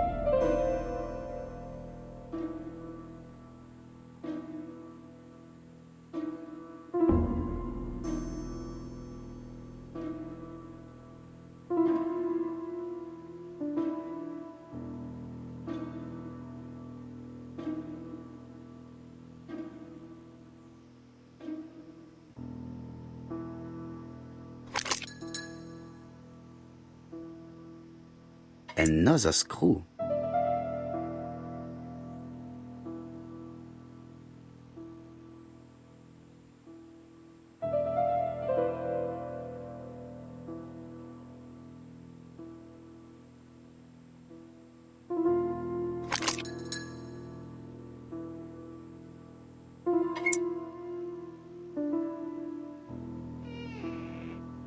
This engraving is not very easy to understand. I need to sort it out.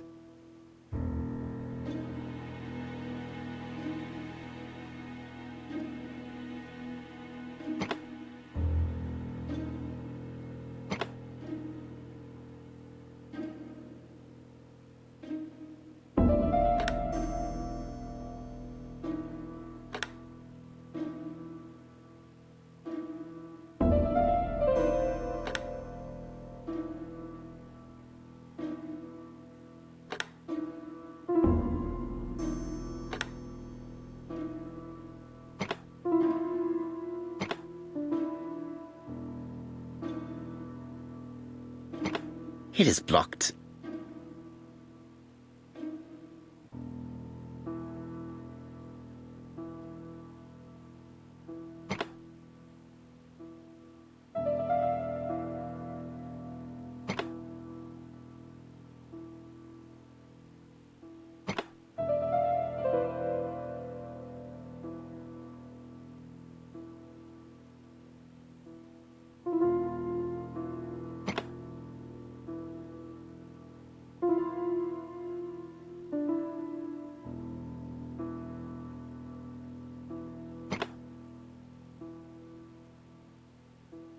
It is blocked.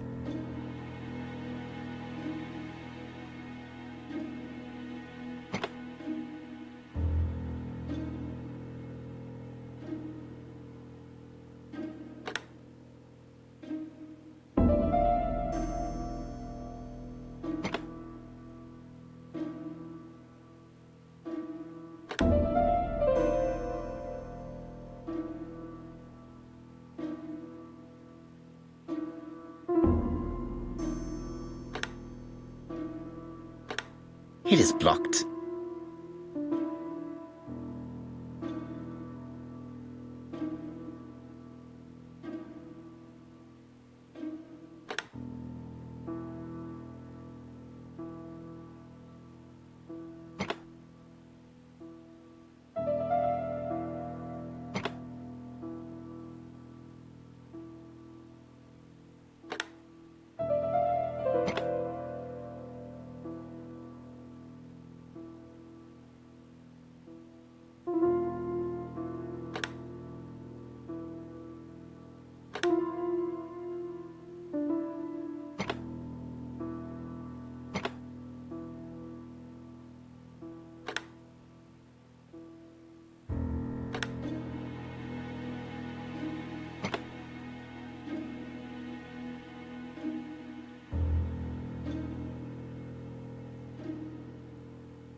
A signet ring? A signet ring with a code written on it. 1587. It may be useful to me.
The plates around the picture appear to have unlocked.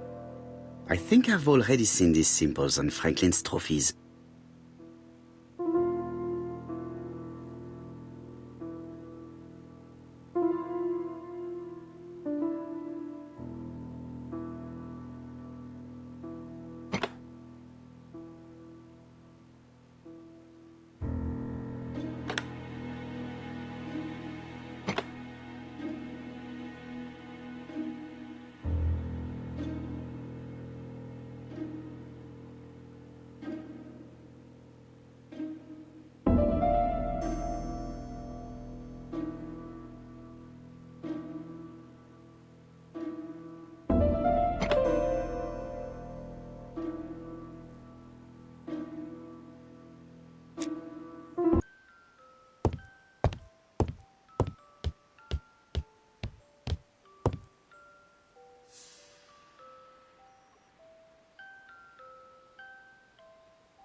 February 1922, South Africa.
The plates around the picture appear to have unlocked. I think I've already seen these symbols on Franklin's trophies.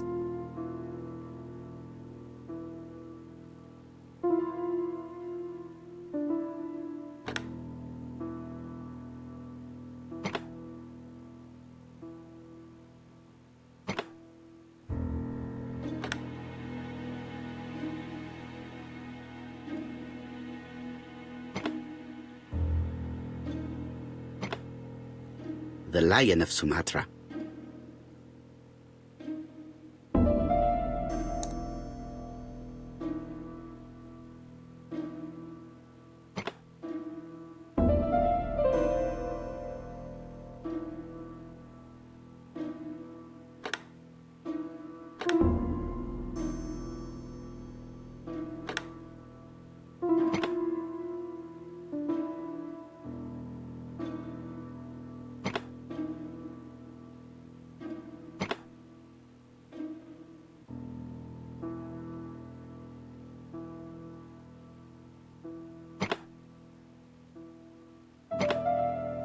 The African kudu.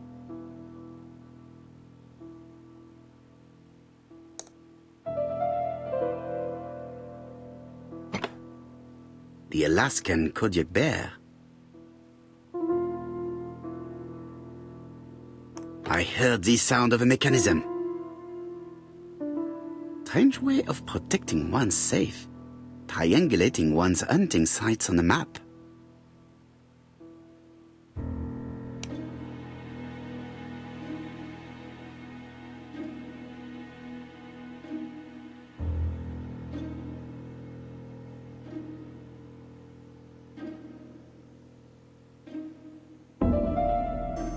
A signet ring bearing the Clark's family's coat of arms.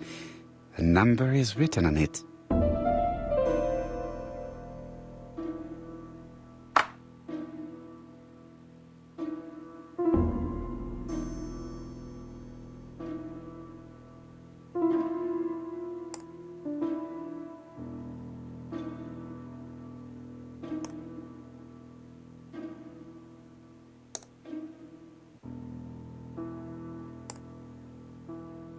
These documents are very likely going to help me for the rest of the inquiry.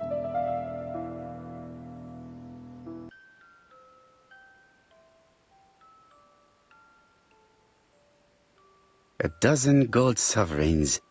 Some shares for the Southern Railway and some treasury bills.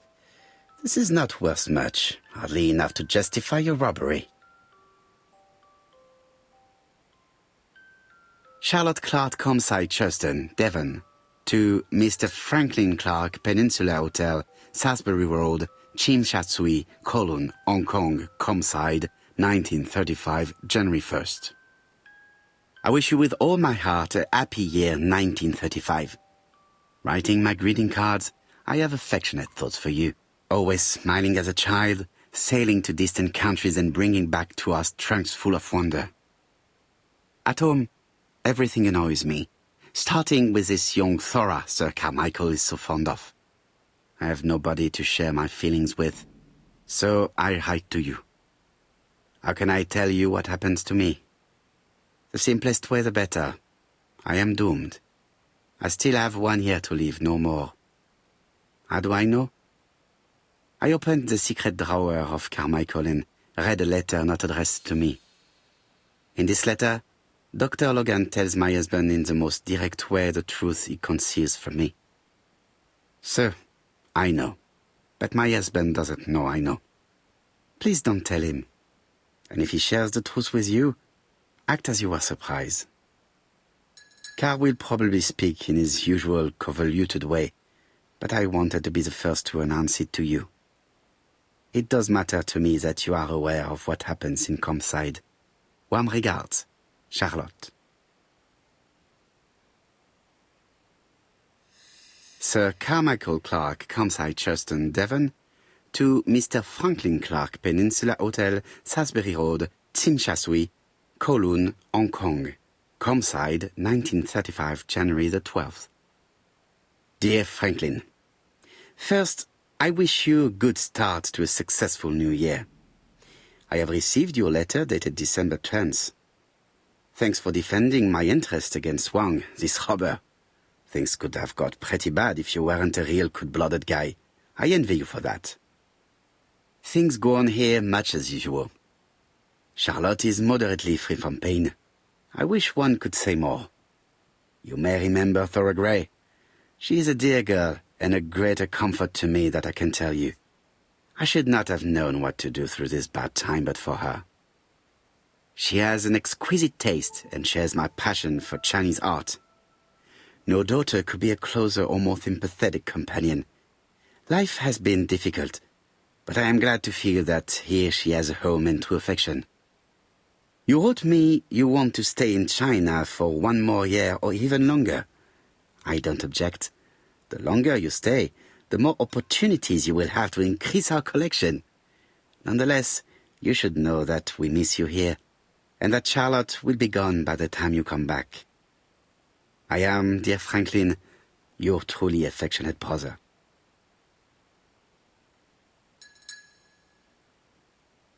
Eton College School Year, 1912-1913.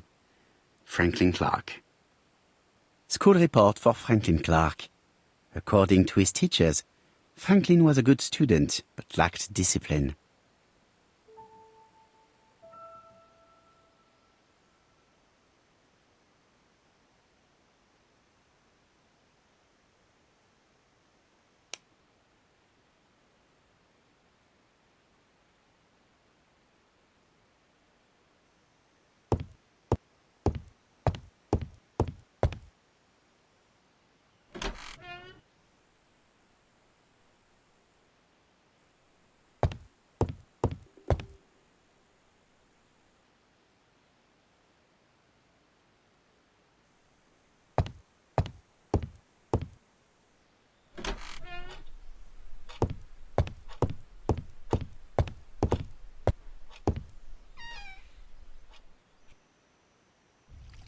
Where is the horrible smell of carrion coming from?